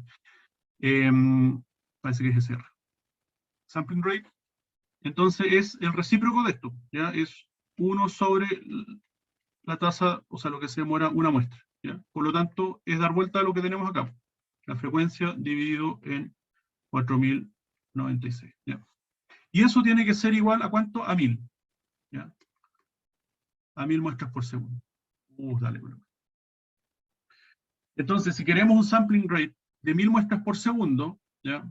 Tenemos que en el peor caso nos demoramos esos 4096, entonces está fácil. Tenemos que la frecuencia del reloj tiene que ser, en este caso, 4096,000 Hz. ¿Ya? Así que ahí nos da 4,1 MHz aproximadamente, ¿ya? O sea, con 4,1 MHz corriendo ¿cómo se llama? Corriendo el reloj, vamos entonces a tener que esos 4096 escalones que tenemos que subir en el peor caso, ¿ya? 4096 escaloncitos, ya hasta el 4096, se va a demorar un cierto periodo. ¿Cuánto va a ser ese periodo? Bueno, sí, lo que queremos es precisamente 1000 muestras por segundo, ¿ya? Entonces, que en el fondo son 1000 conversiones por segundo. Entonces, ¿cuánto se va a demorar una conversión? Se va a demorar 1 milisegundo. Eso en el fondo es lo que necesitamos. Que desde el 0 hasta el 4096 nos demoremos 1 milisegundo. Cosa que logremos meter 1000 conversiones en un segundo, ¿ya? Entonces, si hacemos esto 1000 veces, necesitamos que uno se demore 1 milisegundo, ¿ya? Para que entren 1000 conversiones en un segundo. Eso es más o menos lo que estamos logrando. Así que ese 1 milisegundo es el TSA, ¿ya? 1 milisegundo. Entre que partimos desde el 0 del contador hasta que llegamos al 4096. ¿Ya? Así que es pura fórmula nomás. Échenle un vistazo ustedes con la fórmula, ¿ya? Ahí se van a dar cuenta que es mirar el formulario y responder. No es más que eso, ¿ya? Así que veamos el segundo ejercicio. Determine el número de bits de un ADC para lograr una resolución de por lo menos 1 milivolt con una referencia de 5 volts. ¿Ya? Entonces, lo mismo, podemos hacer el diagrama de los escaloncitos. ¿Ya? Entonces, si tenemos que todo eso equivale a 5 volts, ¿ya? Entonces, un escaloncito, ¿ya? Es 1 sobre ¿cómo se llama? El número de escaloncitos. ¿Cuánto es el número de escaloncitos? Es 2 elevado a n, donde n es el número de bits, ¿ya? Entonces, el n es el que no conocemos, ¿ya? Pero sabemos entonces que un escaloncito va a ser 1 sobre 2 elevado a n, ¿ya? Así que si queremos que un escaloncito sea igual a 1 milivolt, tenemos que hacer la conversión ahí. Entonces, los 5 volts, ¿ya? Lo vamos a dividir en 2 elevado a n, y eso nos tiene que dar 1 milivolt, ¿ya? O tiene que ser por lo menos, si aquí nos dice una resolución de por lo menos, entonces puede ser menor o igual que 1 milivolt, ¿ya? No tiene que ser exactamente 1 milivolt. Sobre todo porque n es un número entero, positivo, ¿ya? Entonces, ¿qué hacemos? Podemos dar vuelta, nos queda los 5 volts, dejémoslo en 5 nuevos, partido en 1 milivolt, 1 mili, entonces eso es igual a 5 kilos, ¿ya? Igual a 2 elevado a n, ¿ya? Entonces, ¿Cuánto nos da 5 kilos? Bueno, 2 elevado, recién vimos, pues 2 elevado a 12, ¿cuánto nos daba? 4.096, ¿no es cierto? Entonces no nos alcanza porque necesitamos llegar a 5.000, ¿ya? Entonces, vamos a necesitar un bit más, ¿ya? 2 elevado a 13 nos va a dar 8.100, ¿cuánto es eso? 180, 192. ¿Ya? 8.192 escalones vamos a tener con 13 bits, ¿ya? Y ahí entonces vamos a poder, ¿cuánto nos va a dar? 1, o sea, en realidad los 5 volts dividido en todos estos escalones, ¿ya? En 8.192, y ahí nos va a dar la resolución, va a ser alrededor de medio milivolt, ¿ya? Porque si lo hacemos con los 4.096, vamos a ver entonces que nos va a dar un poquito por arriba de 1 milivolt, ¿ya? ¿Cuánto nos da eso? Vamos a verlo acá, la calculadora. 5 dividido en 4.096 les da 1.2 milivolts, ¿ya? Mientras que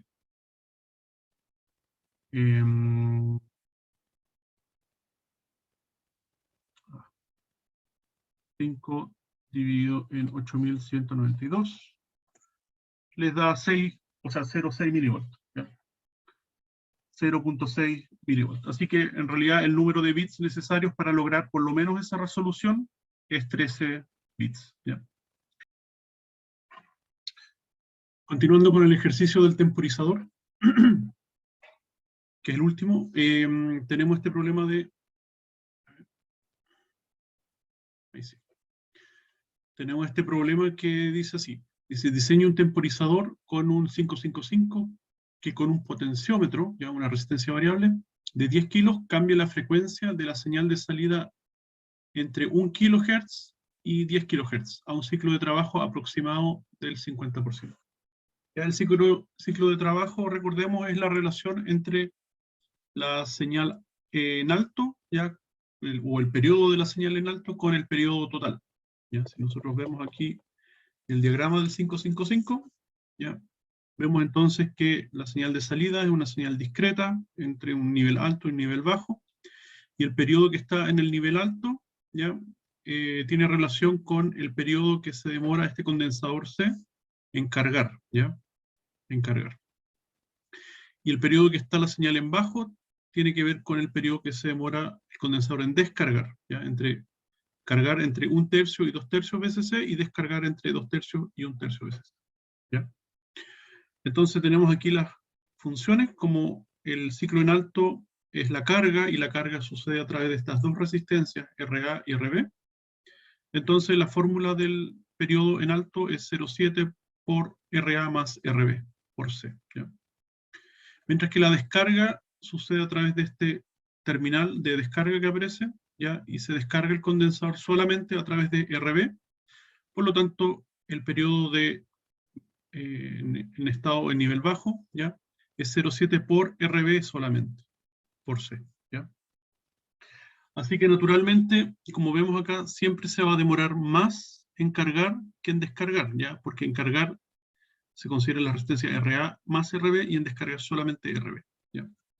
Entonces la pregunta es, ¿cómo hacemos que el ciclo de trabajo, ¿ya? El periodo que está al nivel alto sea aproximadamente la mitad del tiempo que está el periodo en total, ¿ya? El alto más el bajo.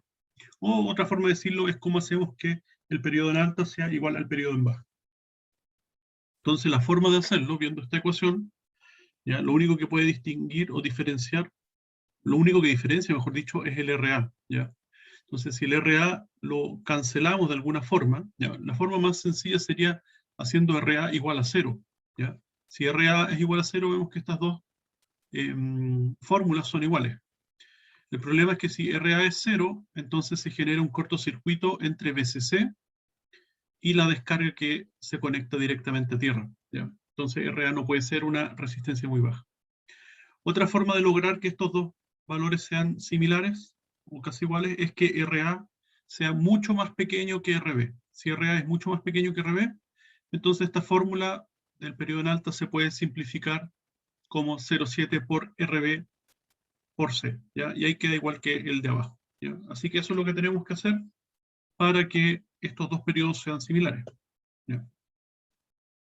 Entonces, para RA mucho más pequeño que RB, tenemos que en alta, el periodo en alta es igual a 0,7 por RB por C, ¿ya? Y el tiempo en baja es lo mismo, 0,7 por RB por C, ¿ya? Así que esa sería la primera condición. No le vamos a poner valores a RA y RB todavía porque tenemos que buscar las otras condiciones, ¿ya? ¿Cuáles son las otras condiciones? Dice, tenemos un potenciómetro de 10 kilos, ¿ya? O sea, hay una resistencia variable que nos va a permitir entonces cambiar la frecuencia, ¿ya? ¿Cuál es la frecuencia? La frecuencia, la fórmula es 1 sobre, la frecuencia es 1 sobre el periodo, y el periodo es igual a T en alta más T en baja, ¿ya? Y esto es igual a 0,7 por RA más 2 RB por C, ¿ya? Entonces, si RA es mucho más pequeño que RB, RA también es mucho más pequeño que 2RB, ¿ya? Por lo tanto, aquí también podemos simplificar esto a 0,7 por 2 por RB por C. Eso es una C por si acaso.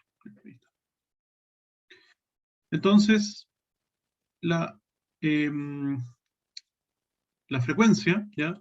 Tenemos que hacer que cambie entre 1 kHz y 10 kHz, ¿ya? Entonces esta es la fórmula del periodo, la que tenemos acá, por lo tanto la fórmula de la frecuencia es 1 sobre todo eso, ¿ya? 0, el 0,7 por 2 lo podemos dejar inmediatamente como 1,4, 1,4 por RB por C, ¿no es cierto? Entonces, si se fijan, la frecuencia, aquí, a ver, ¿qué pasa con RB? ¿Podemos reemplazar RB con un potenciómetro, con una resistencia variable?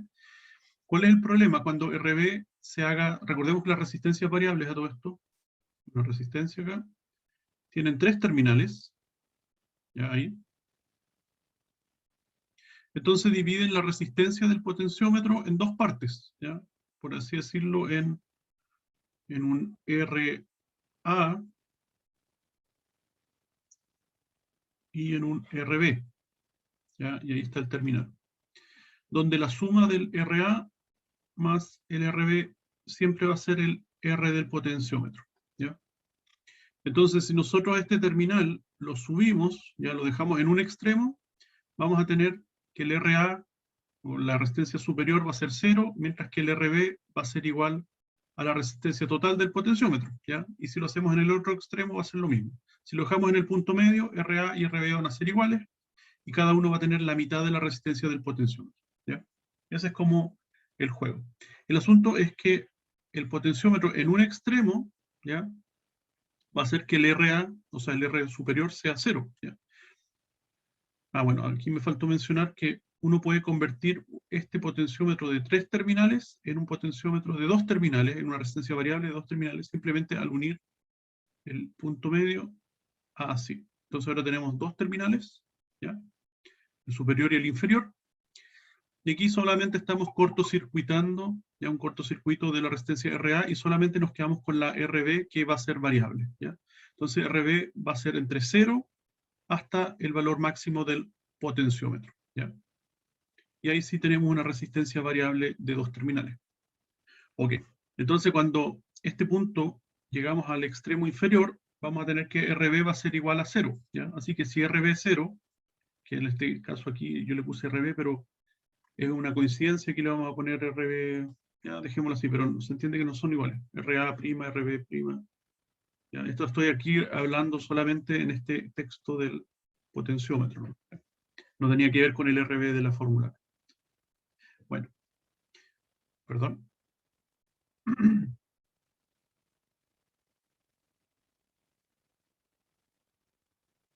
Entonces, la pregunta es si RB o el potenciómetro, lo que sea, es igual a 0, la frecuencia se indetermina, ¿ya? Por lo tanto, RB no puede ser 0. Entonces, ¿cuál es la solución? Es que tenemos que tener un R mínimo, ¿ya? Ese R mínimo va a ser una resistencia que va a estar en serie con el potenciómetro, ¿ya? Así se soluciona. Entonces, ¿qué vamos a tener? Vamos a tener nuestro potenciómetro. Ahí. Bueno, puede estar conectado arriba, abajo, da lo mismo. Pero vamos a tener una resistencia externa en serie. ¿Ya? Entonces, este va a ser el R potenciómetro y este va a ser el RB, ¿ya? Cosa que cuando el potenciómetro esté en 0 ohm, todavía nos queda la resistencia RB, ¿ya? Entonces, ahí vamos a tener que este va a ser el RB en conjunto, ¿ya? El RB de la fórmula de acá, ¿ya? El asunto es que, ¿cuál es entonces esa resistencia mínima que tenemos que tener para lograr una de las dos frecuencias que necesitamos? O 1 kilo o 10 kilos, ¿ya? Entonces, la primera pregunta es, cuando el RB es mínimo, ¿qué pasa con la frecuencia? La frecuencia se hace máxima, ¿ya?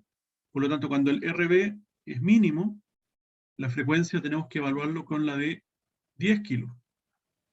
Ahí. Y eso es precisamente lo que vamos a hacer, ¿ya? Así que 10 kilohertz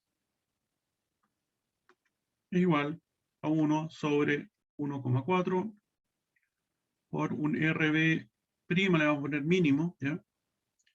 Por C, ¿ya? Todavía no determinamos cuál es el valor de la capacitancia ni de ese valor mínimo. Pero por el otro lado tenemos que sabemos que nuestro potenciómetro es de 10 kilos, ¿ya? Así que sabemos que cuando el potenciómetro sea el valor máximo, vamos a tener el otro caso, que es 1 kilohertz, ¿ya? O sea, cuando esto sea máximo, la frecuencia va a ser mínima, que es 1 kilohertz, dividido en 1 sobre 1,4 por el RB mínimo, que no sabemos cuál es, más el R potenciómetro, que sí sabemos cuánto es, por C, ¿ya? Entonces, el R potenciómetro sabemos que son 10 kilos, ¿ya? Así que ahí tenemos nuestro sistema de ecuaciones y podemos reemplazar. ¿Para qué? Para finalmente igualar y encontrar cuál es el RB mínimo, ¿ya? ¿Cómo hacemos eso? El C lo podemos pasar, intercambiar con los 10 kilos, el C de acá con el 1 kilo, como es el mismo C, el mismo capacitor. Entonces nos va a quedar simplemente C es igual a todo lo que tenemos acá, C es igual a lo que tenemos acá. Y esos son dos valores que son iguales a C, así que los podemos igualar. Nos queda el de arriba, 1 sobre 1,4 por RB mínimo por 10 kilos. Y eso es igual al de abajo, que es 1 sobre 1,4 por el RB mínimo más 10 kilos por 1 kilo. ¿Ok? Bueno, como hay términos iguales, el 1,4 se va con el de acá. Eso, ¿ya? Podemos sacar los recíprocos incluso, ¿ya? Así que, de hecho, podemos borrar ahí y borrar acá. Y nos queda esa función, ¿ya? Así que nos queda RB mínimo por 10 kilos es igual a RB mínimo más 10 kilos por 1 kilo, ¿ya? Así que el 1 kilo multiplica el RB mínimo, lo tiramos para el otro lado, así que son 10 kilos menos 1 kilo, nos queda 9 kilos, ¿ya? Si esto lo desarrollamos, nos queda 9 kilos RB mínimo es igual a, ¿qué cosa?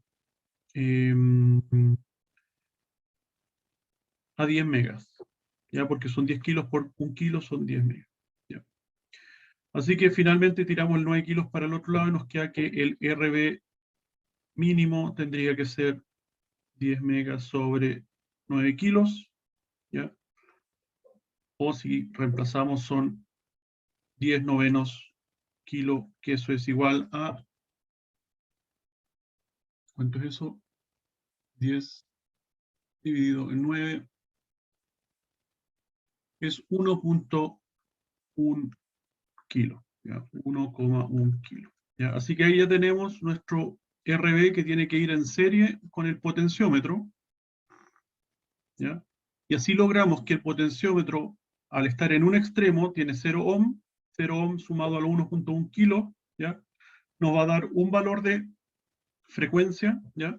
Y luego cuando le sumamos 10 kilos a esos 1.1 kilos nos va a dar 11.1 kilos, y ahí vamos a ver transcurrido desde 10 kilos hasta 1 kilo, ¿ya? O sea, vamos a tener un barrido de 9 kilohertz, en otras palabras, en la frecuencia, ¿ya? Así que ahí tenemos esa parte lista. Ahora lo que nos falta averiguar es el valor del capacitor para que logremos entonces esa frecuencia. Así que reemplazamos en cualquiera de estas dos fórmulas, la de arriba y la de abajo. La de arriba parece que es más sencilla, así que podemos intercambiar el C con los 10 kilos y nos queda que C es igual a 1 sobre 1,4 por el RB mínimo, que sabemos que es 1,1 kilo, por los 10 kilos que estaban ahí, 10 kilos. Y esto nos da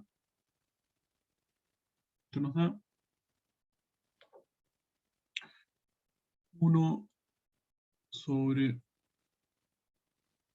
estoy calculando, 1.4 por 1.11 kilos por 10 kilos.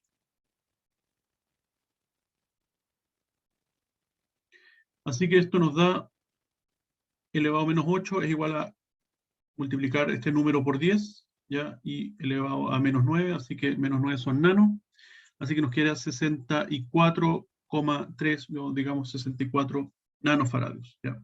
Así que esto es 64 nanofaradios, ¿ya? Y ahí entonces concluye el ejercicio, la primera parte. Ahora, naturalmente, deberíamos comprobar esto, así que vamos a hacer eso. Vamos a borrar todo. Hay que acordarse entonces de los 1.1 kilos, perdón, y los 64 nanos. Ya vamos a borrar. Eso se había quedado grabado de la vez pasada. Volvemos. Entonces podemos comprobar, ¿ya? De nuevo. Ahí. Dijimos que el periodo, ¿ya?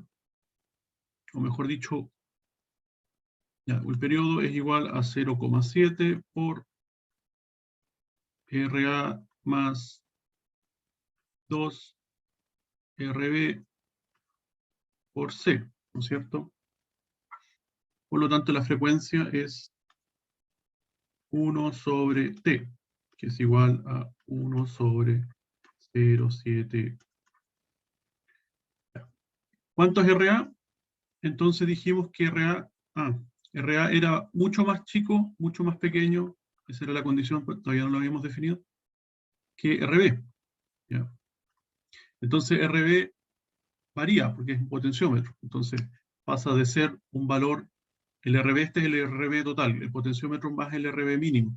Entonces dijimos que en el peor caso era 1,1 kilo, ¿ya? Así que podríamos decir que RA fuese, no sé, un valor que sea mucho más pequeño que eso, podría ser 10 ohm, aunque 10 ohm es algo grande para efectos prácticos del circuito, que puede consumir mucha corriente, pero ya vamos a decir que RA es 10 ohm. El asunto es que RA tiene que ser mucho más pequeño que RB, ¿ya? Así que RA va a ser 10 ohm. ¿Por qué? Porque es 100 veces más pequeño, ya, que RB. Simplemente ese va a ser el criterio, ¿ya? RA 10 ohm, ¿ya?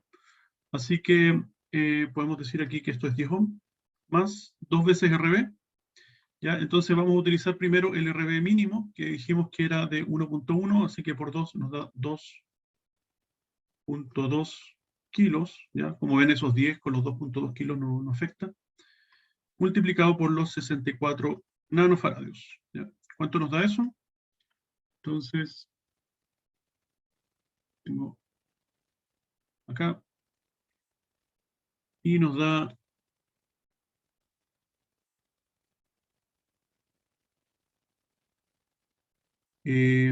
1.1 por 2, dijimos los 2.2, a eso le sumamos 10, que en realidad es irrelevante, pero igual se lo vamos a sumar, que en la calculadora para efectos prácticos, más 10, cierro paréntesis, por los 64, que es lo que tengo precisamente arriba, lo voy a dejar ahí, y ahí estaríamos. ¿Cuánto nos da eso? Aquí cometí un error. 2.2 kilos, 0.7. Ah, claro, le puse en la fórmula el 1.4 en vez de 0.7. Así que 0.7 en la calculadora, y ahora se deberían dar. Claro, nos da entonces 900, o sea, 9.955 Hz, que es 9,9, son alrededor de 10 kHz. ¿Ya? En el otro caso, este era para el potenciómetro, ¿ya? En el caso mínimo, en el caso que estaba en 0, ¿ya? O sea que esto, si lo dibujamos, sería el RA, el potenciómetro, y el RB mínimo, ¿ya? Y después vendría el condensador, y luego vendría la función.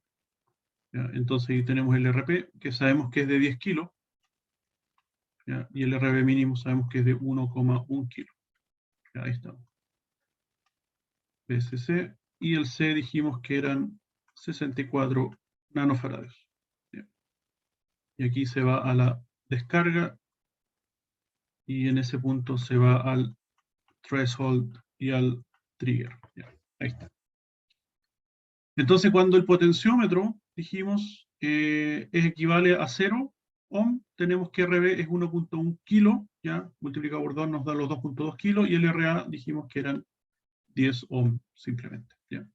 Y ahí nos daba entonces más o menos 10 kHz. Ahora sí, el potenciómetro lo aumentamos al máximo, entonces tenemos que RA siguen siendo 10 ohm, pero el RB, que es la suma de estos dos, va a ser 10 kilos más 1.1 kilo, van a ser 11.1 kilos, ¿ya? Así que calculamos lo mismo, es 1 sobre 0,7 por 10 más 11.1 nos da 22, ¿ya? Aproximadamente 22 kilos, ¿ya? Por los 64 nanofaradios, ¿ya? Como ven, aumentó el denominador más o menos en 10 veces, por lo tanto la frecuencia va a disminuir como en 10 veces, así que de 10 kilos va a disminuir a 1 kilo. Ya, así por observación, ¿no? ¿Ya? Pero lo podemos calcular acá. Así que simplemente cambiamos el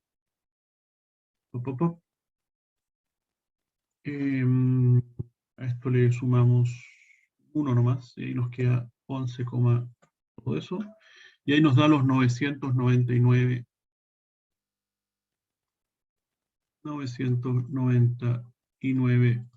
Hz, que es aproximadamente 1 kHz. ¿Ya?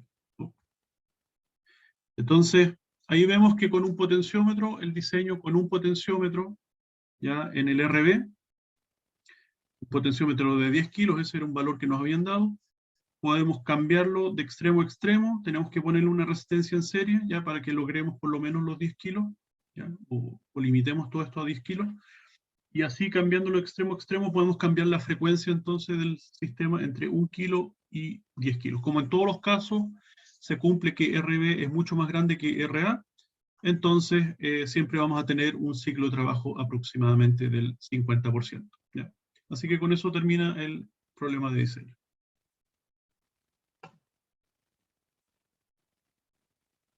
La segunda parte dice, diseña un temporizador con un 555, que con un potenciómetro de 10 kilos también cambie el ciclo de trabajo de una señal de un 60% a un 90%, a una frecuencia nominal de 1 kHz para el ciclo de trabajo del 60%. ¿Ya? Después aparecen dos preguntas. ¿En qué frecuencia se encuentra la señal de salida del 90% y qué habría que hacer para que... Ya? Bueno, básicamente lo que tenemos que hacer es mantener, nosotros tenemos un ciclo, o sea, un nivel alto, un nivel bajo, ¿ya? Entonces, ¿qué queremos hacer? Es que ahora con un potenciómetro, esto es en alto, esto es en bajo, ¿qué queremos hacer? Cambiar esa posición para adelante o para atrás para que la relación entre el tiempo en que está en alto, el T alto, y el tiempo en que está bajo, en T bajo, uno aumente mientras que el otro disminuya simultáneamente. ¿Ya? Ese es como el objetivo de usar un potenciómetro. ¿Ya? Entonces, ¿qué tenemos que hacer? Tenemos que ver la fórmula primero que todo. ¿Ya? Volvamos a la formulita. Estaba acá. Entonces vemos que el ciclo de trabajo en realidad es, bueno, dijimos, es el periodo en alta versus el periodo total. ¿Ya? El periodo en alta versus el periodo total. Entonces, con eso tenemos que lograr las dos condiciones. Primero que todo,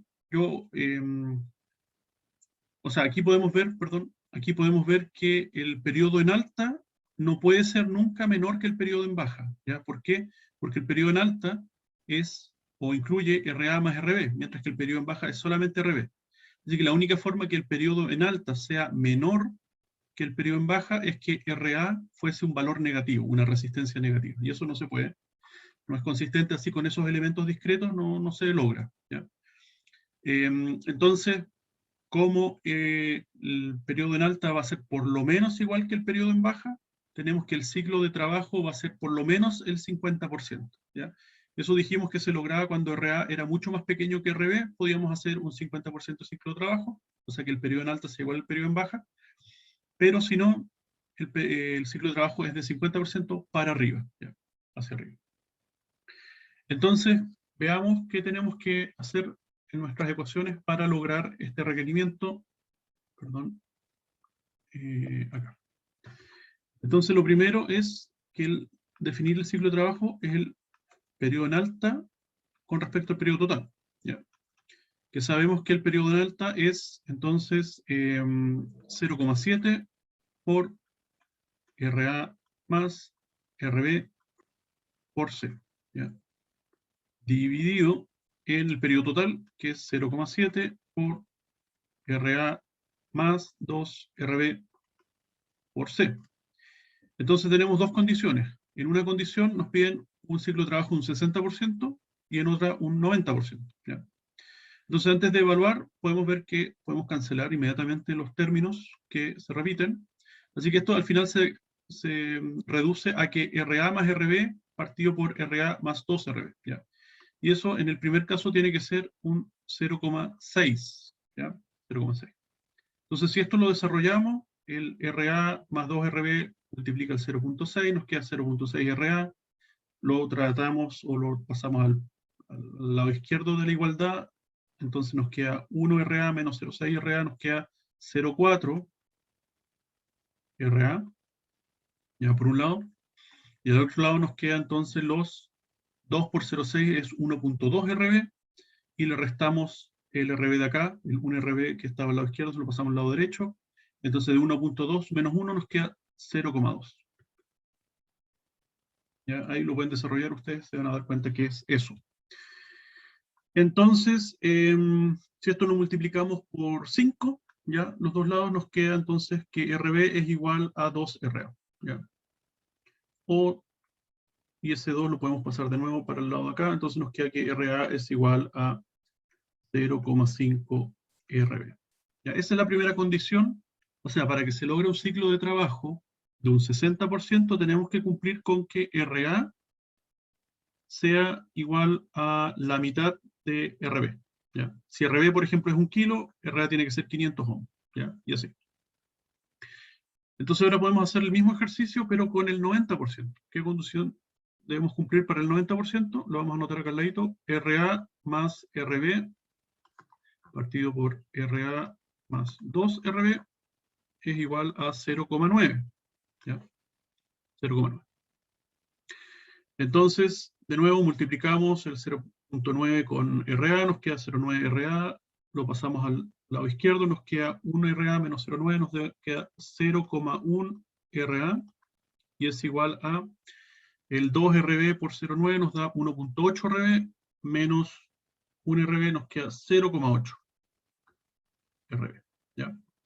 Así que si dividimos por 0.8 es lo mismo que multiplicar por 10, así que nos queda que RA es igual a 8 RB. ¿Ya? Así que ahí tenemos las condiciones.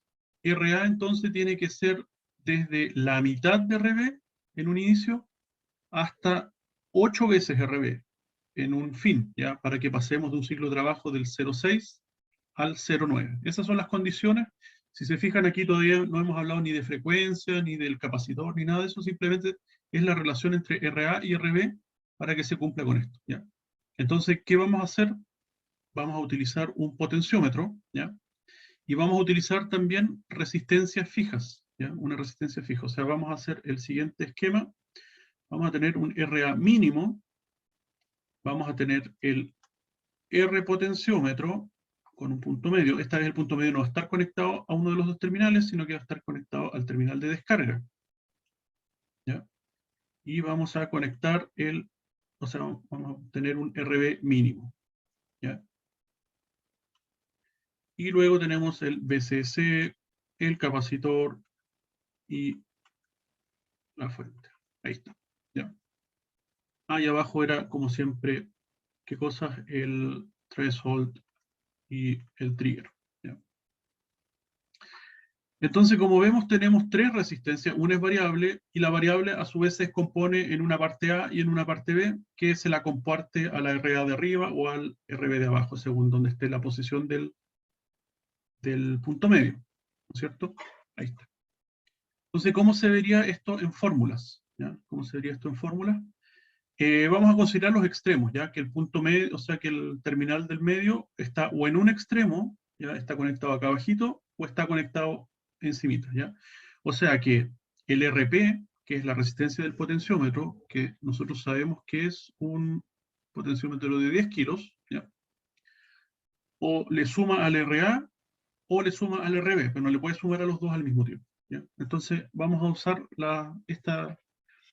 este hecho, ¿ya? Para determinar un sistema de ecuaciones, entonces determinar cuál es el valor de RA y RB para que cumpla con todo esto. Entonces, en el primer caso, dijimos que necesitábamos cumplir con eso, y vamos a tener entonces que, acá vamos a reemplazar, perdón, sí. Entonces el RA, dijimos que es la parte de arriba de la fórmula, va a ser el RA real, ¿ya? Y el de abajo va a ser el RB, ¿ya? Entonces RA, el real, digamos, a su vez, es igual a ¿qué cosa? Al RA mínimo más, ¿en el caso de qué? En el caso de que el potenciómetro esté en un extremo, ¿ya? Entonces, como en el caso de que el potenciómetro esté en un extremo, en este caso vamos a elegir el extremo donde el RA, si se fijan aquí, el RA es mínimo, ¿ya? Es la mitad de RB, mientras que aquí es máximo, es 8 veces RB, ¿ya? Así que para que RA sea mínimo, necesitamos que el potenciómetro esté en el extremo superior, ¿ya? Así que RA va a ser igual al RA mínimo, ¿no? ¿Ya? Vamos a dejar ahí. En ese caso, ¿ya? Mientras que el RB va a ser igual al R potenciómetro más el RB mínimo, ¿ya? Uy, perdón. Esa va a ser entonces la condición, ¿ya? Y la reemplazamos arriba, en la fórmula de arriba, que está acá arriba. Entonces, ¿cómo nos queda? Reemplazamos ese RA y ese RB con los que tenemos arriba. Nos queda que el RA mínimo es igual a 0,5 por el R potenciómetro más el RB mínimo, ¿ya? Eso es lo que tenemos al principio. Ahí. Ok. Entonces ahí tenemos una ecuación. Ahora hacemos lo mismo con el otro caso, con el RA es igual a 8. Entonces, ¿qué nos queda? Ahí el potenciómetro va a estar en el extremo de abajo, ¿ya? Por lo tanto, el RA va a ser igual a, ¿qué cosa? Va a ser igual al RA mínimo más el R potenciómetro, mientras que el RB va a ser igual solamente al RB mínimo. Ahí está. Ok, entonces ahora reemplazamos con la fórmula de arriba y nos queda entonces que el RA mínimo más el R potenciómetro es igual a 8 veces el RB mínimo. ¿Ya? Bueno, y ahora entonces tenemos estas dos ecuaciones, podemos hacer el sistema de ecuaciones y así vamos a determinar, a todo esto el R potenciómetro sabemos que son de 10 kilos, así que lo podemos reemplazar inmediatamente por 10 kilos, ¿ya? Y así entonces podemos encontrar cuánto es RA y cuánto es RB. Así que, ¿cómo lo hacemos más sencillo? Podemos aislar RA, ¿ya? Entonces, si el RP lo pasamos restando al otro lado, nos queda RA, así que igualamos estos dos y nos queda entonces que 0,5 RP más RB mínimo es igual a 8 veces RB mínimo menos RP. ¿Ya? Así que nos queda 0,5 RP, lo pasamos restando, o mejor dicho acá, el menos 1 RP lo pasamos sumando al otro lado, nos queda 1,5 RP, 1,5 RP, ¿ya? Y el 0,5 RB mínimo lo pasamos al otro lado restando y nos queda 7,5 RB mínimo, ¿ya? Perdón. Así que finalmente RB mínimo es igual a 1,5 RP, que son 10 kilos, dividido en 7,5. Así que 1,5 por 10 kilos nos da 15 kilos, dividido en 7,5. ¿Cuánto nos da?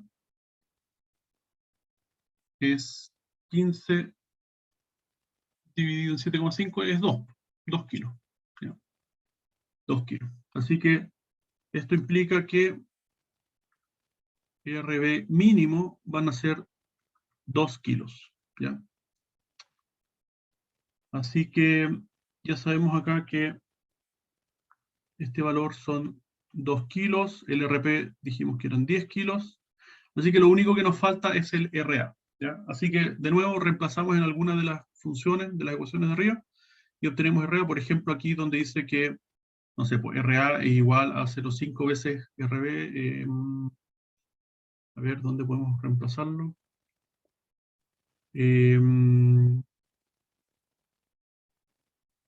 Aquí tenemos que reemplazar con los que tienen las funciones con el RA mínimo. ¿Ya? Entonces,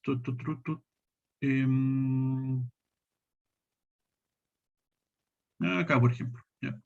Entonces, RA es 0,5 por RP más RB mínimo, así que 0,5 por RP son 10 kilos. El RB mínimo son 2 kilos, así que 10 más 2 son 12 kilos. Por la mitad son 6 kilos, así que el RA mínimo son 6 kilos. ¿Ya? RA mínimo son 6 kilos. ¿Ya? Así que tenemos acá 6 kilos. Así que, como ven, hicimos un sistema que tiene un potenciómetro de 10 kilos que va desde el extremo superior. En ese caso vamos a tener un RA que va a ser 6 kilos y el RB, visto desde el punto de vista del timer, del temporizador, van a ser 10 kilos más 2 kilos, o sea, 12 kilos. ¿Ya? Y si se fijan, 6 kilos dividido en 12 kilos es precisamente 0,5. Entonces se cumple, ¿ya?, el caso de acá. Vamos a borrar un poquito. ¿Ya? Entonces dijimos, de nuevo vamos a dibujar. Perdón, aquí me salté el condensador.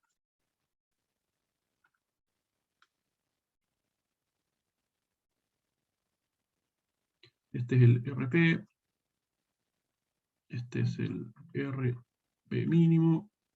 Y ese es el RA mínimo. Y este es BSC. Ahí está. Y ahí tenemos la descarga. Y aquí tenemos el THTR. ¿Ya? Entonces, dijimos que aquí tenemos 6 kilos. Acá tenemos 2 kilos. ¿Ya? Entonces, y este, el del medio, es 10 kilos. ¿Ya? Así que si el potenciómetro está en el extremo superior, vamos a tener 6 kilos contra 12, ¿ya? Y ahí nos da una relación de 0,5. Y si el potenciómetro de 10 kilos está en el extremo inferior, vamos a tener 16 kilos contra 2, ¿ya? Y 16 contra 2 es 8 veces, ¿ya? Así que se cumplen las dos características que necesitamos, ¿ya? Así que ya tenemos entonces las resistencias, lo único que nos falta es calcular la capacitancia para el ciclo de trabajo del 60%. Así que volvemos a la relación, al periodo, ¿ya? Periodo dijimos entonces, la frecuencia, perdón, es 1 sobre periodo, que es igual a 1 sobre 0,7 por RA, dijimos para el caso del 60%, ¿ya? Entonces en ese caso estamos con el potenciómetro en el extremo superior, donde RA son 6 kilos y RB es todo lo que está por abajo, son los 10 kilos más los 2 kilos, son 12 kilos por 2, o sea, 2 por RB, así que son 24, ya le vamos a dejar 12 ahí, y todo esto por C, ¿ya? Eso tiene que ser igual entonces a la frecuencia que nos dicen acá, que tenemos que lograr 1 kHz. ¿Ya? Por lo tanto, intercambiamos el C con el kilohertz y nos queda entonces que es 1 sobre 0,7. Estos son 24 más 6, son 30 kilos, ¿ya? Por 1 kHz. Eso nos da un C que es igual a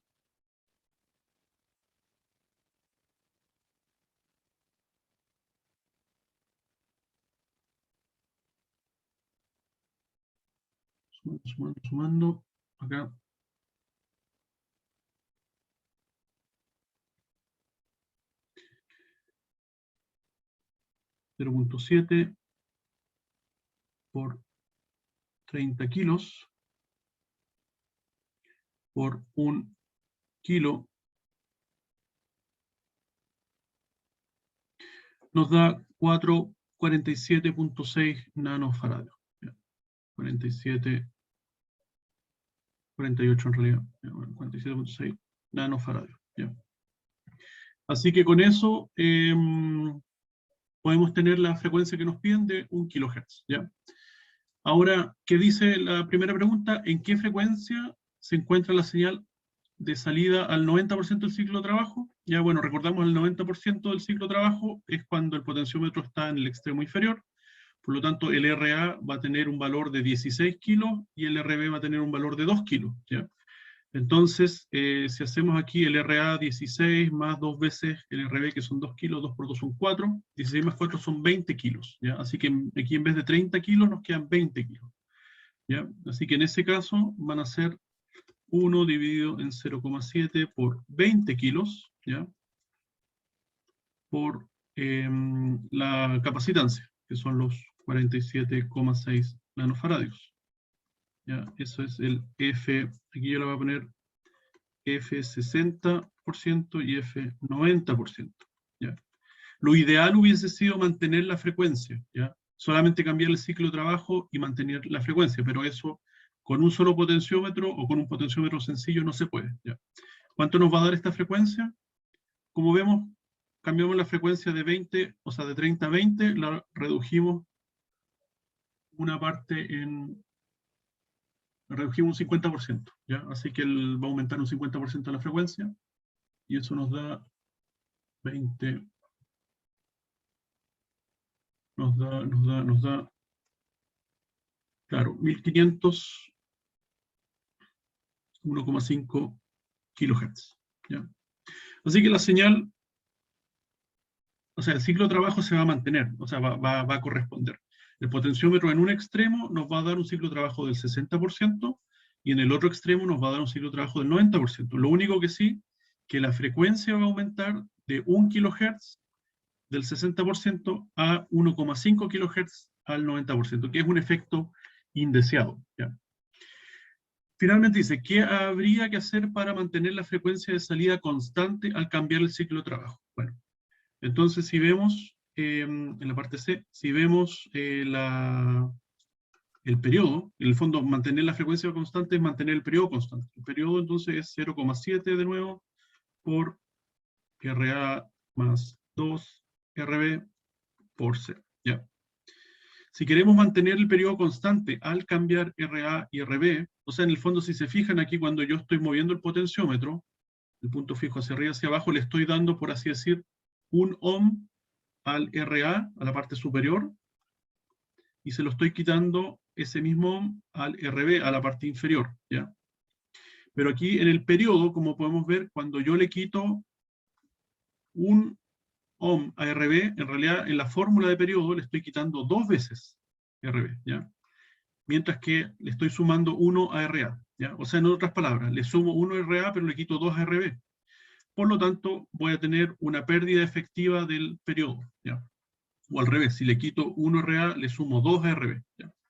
Entonces, ¿qué tenemos que hacer? De alguna forma, compensar y poner en RA, o en la parte de RA, algo que compense ese valor de RB, ¿ya? Ese ohm que se pierde 2 veces por RB, tenemos que compensárselo. ¿Cómo se puede hacer eso? Con una forma un poco más sofisticada, que es con un segundo potenciómetro, pero que esté acoplado al primero, ¿ya? O sea, de alguna forma, si yo aumento el RB en, por decirles, 1 kilo, ¿ya? Tengo que sumarle, entonces, o sea, por un lado, el potenciómetro que tenemos acá, ¿ya? Va a ser eso, de quitarle 1 kilo a RB y sumarle 1 kilo a RA, ¿ya?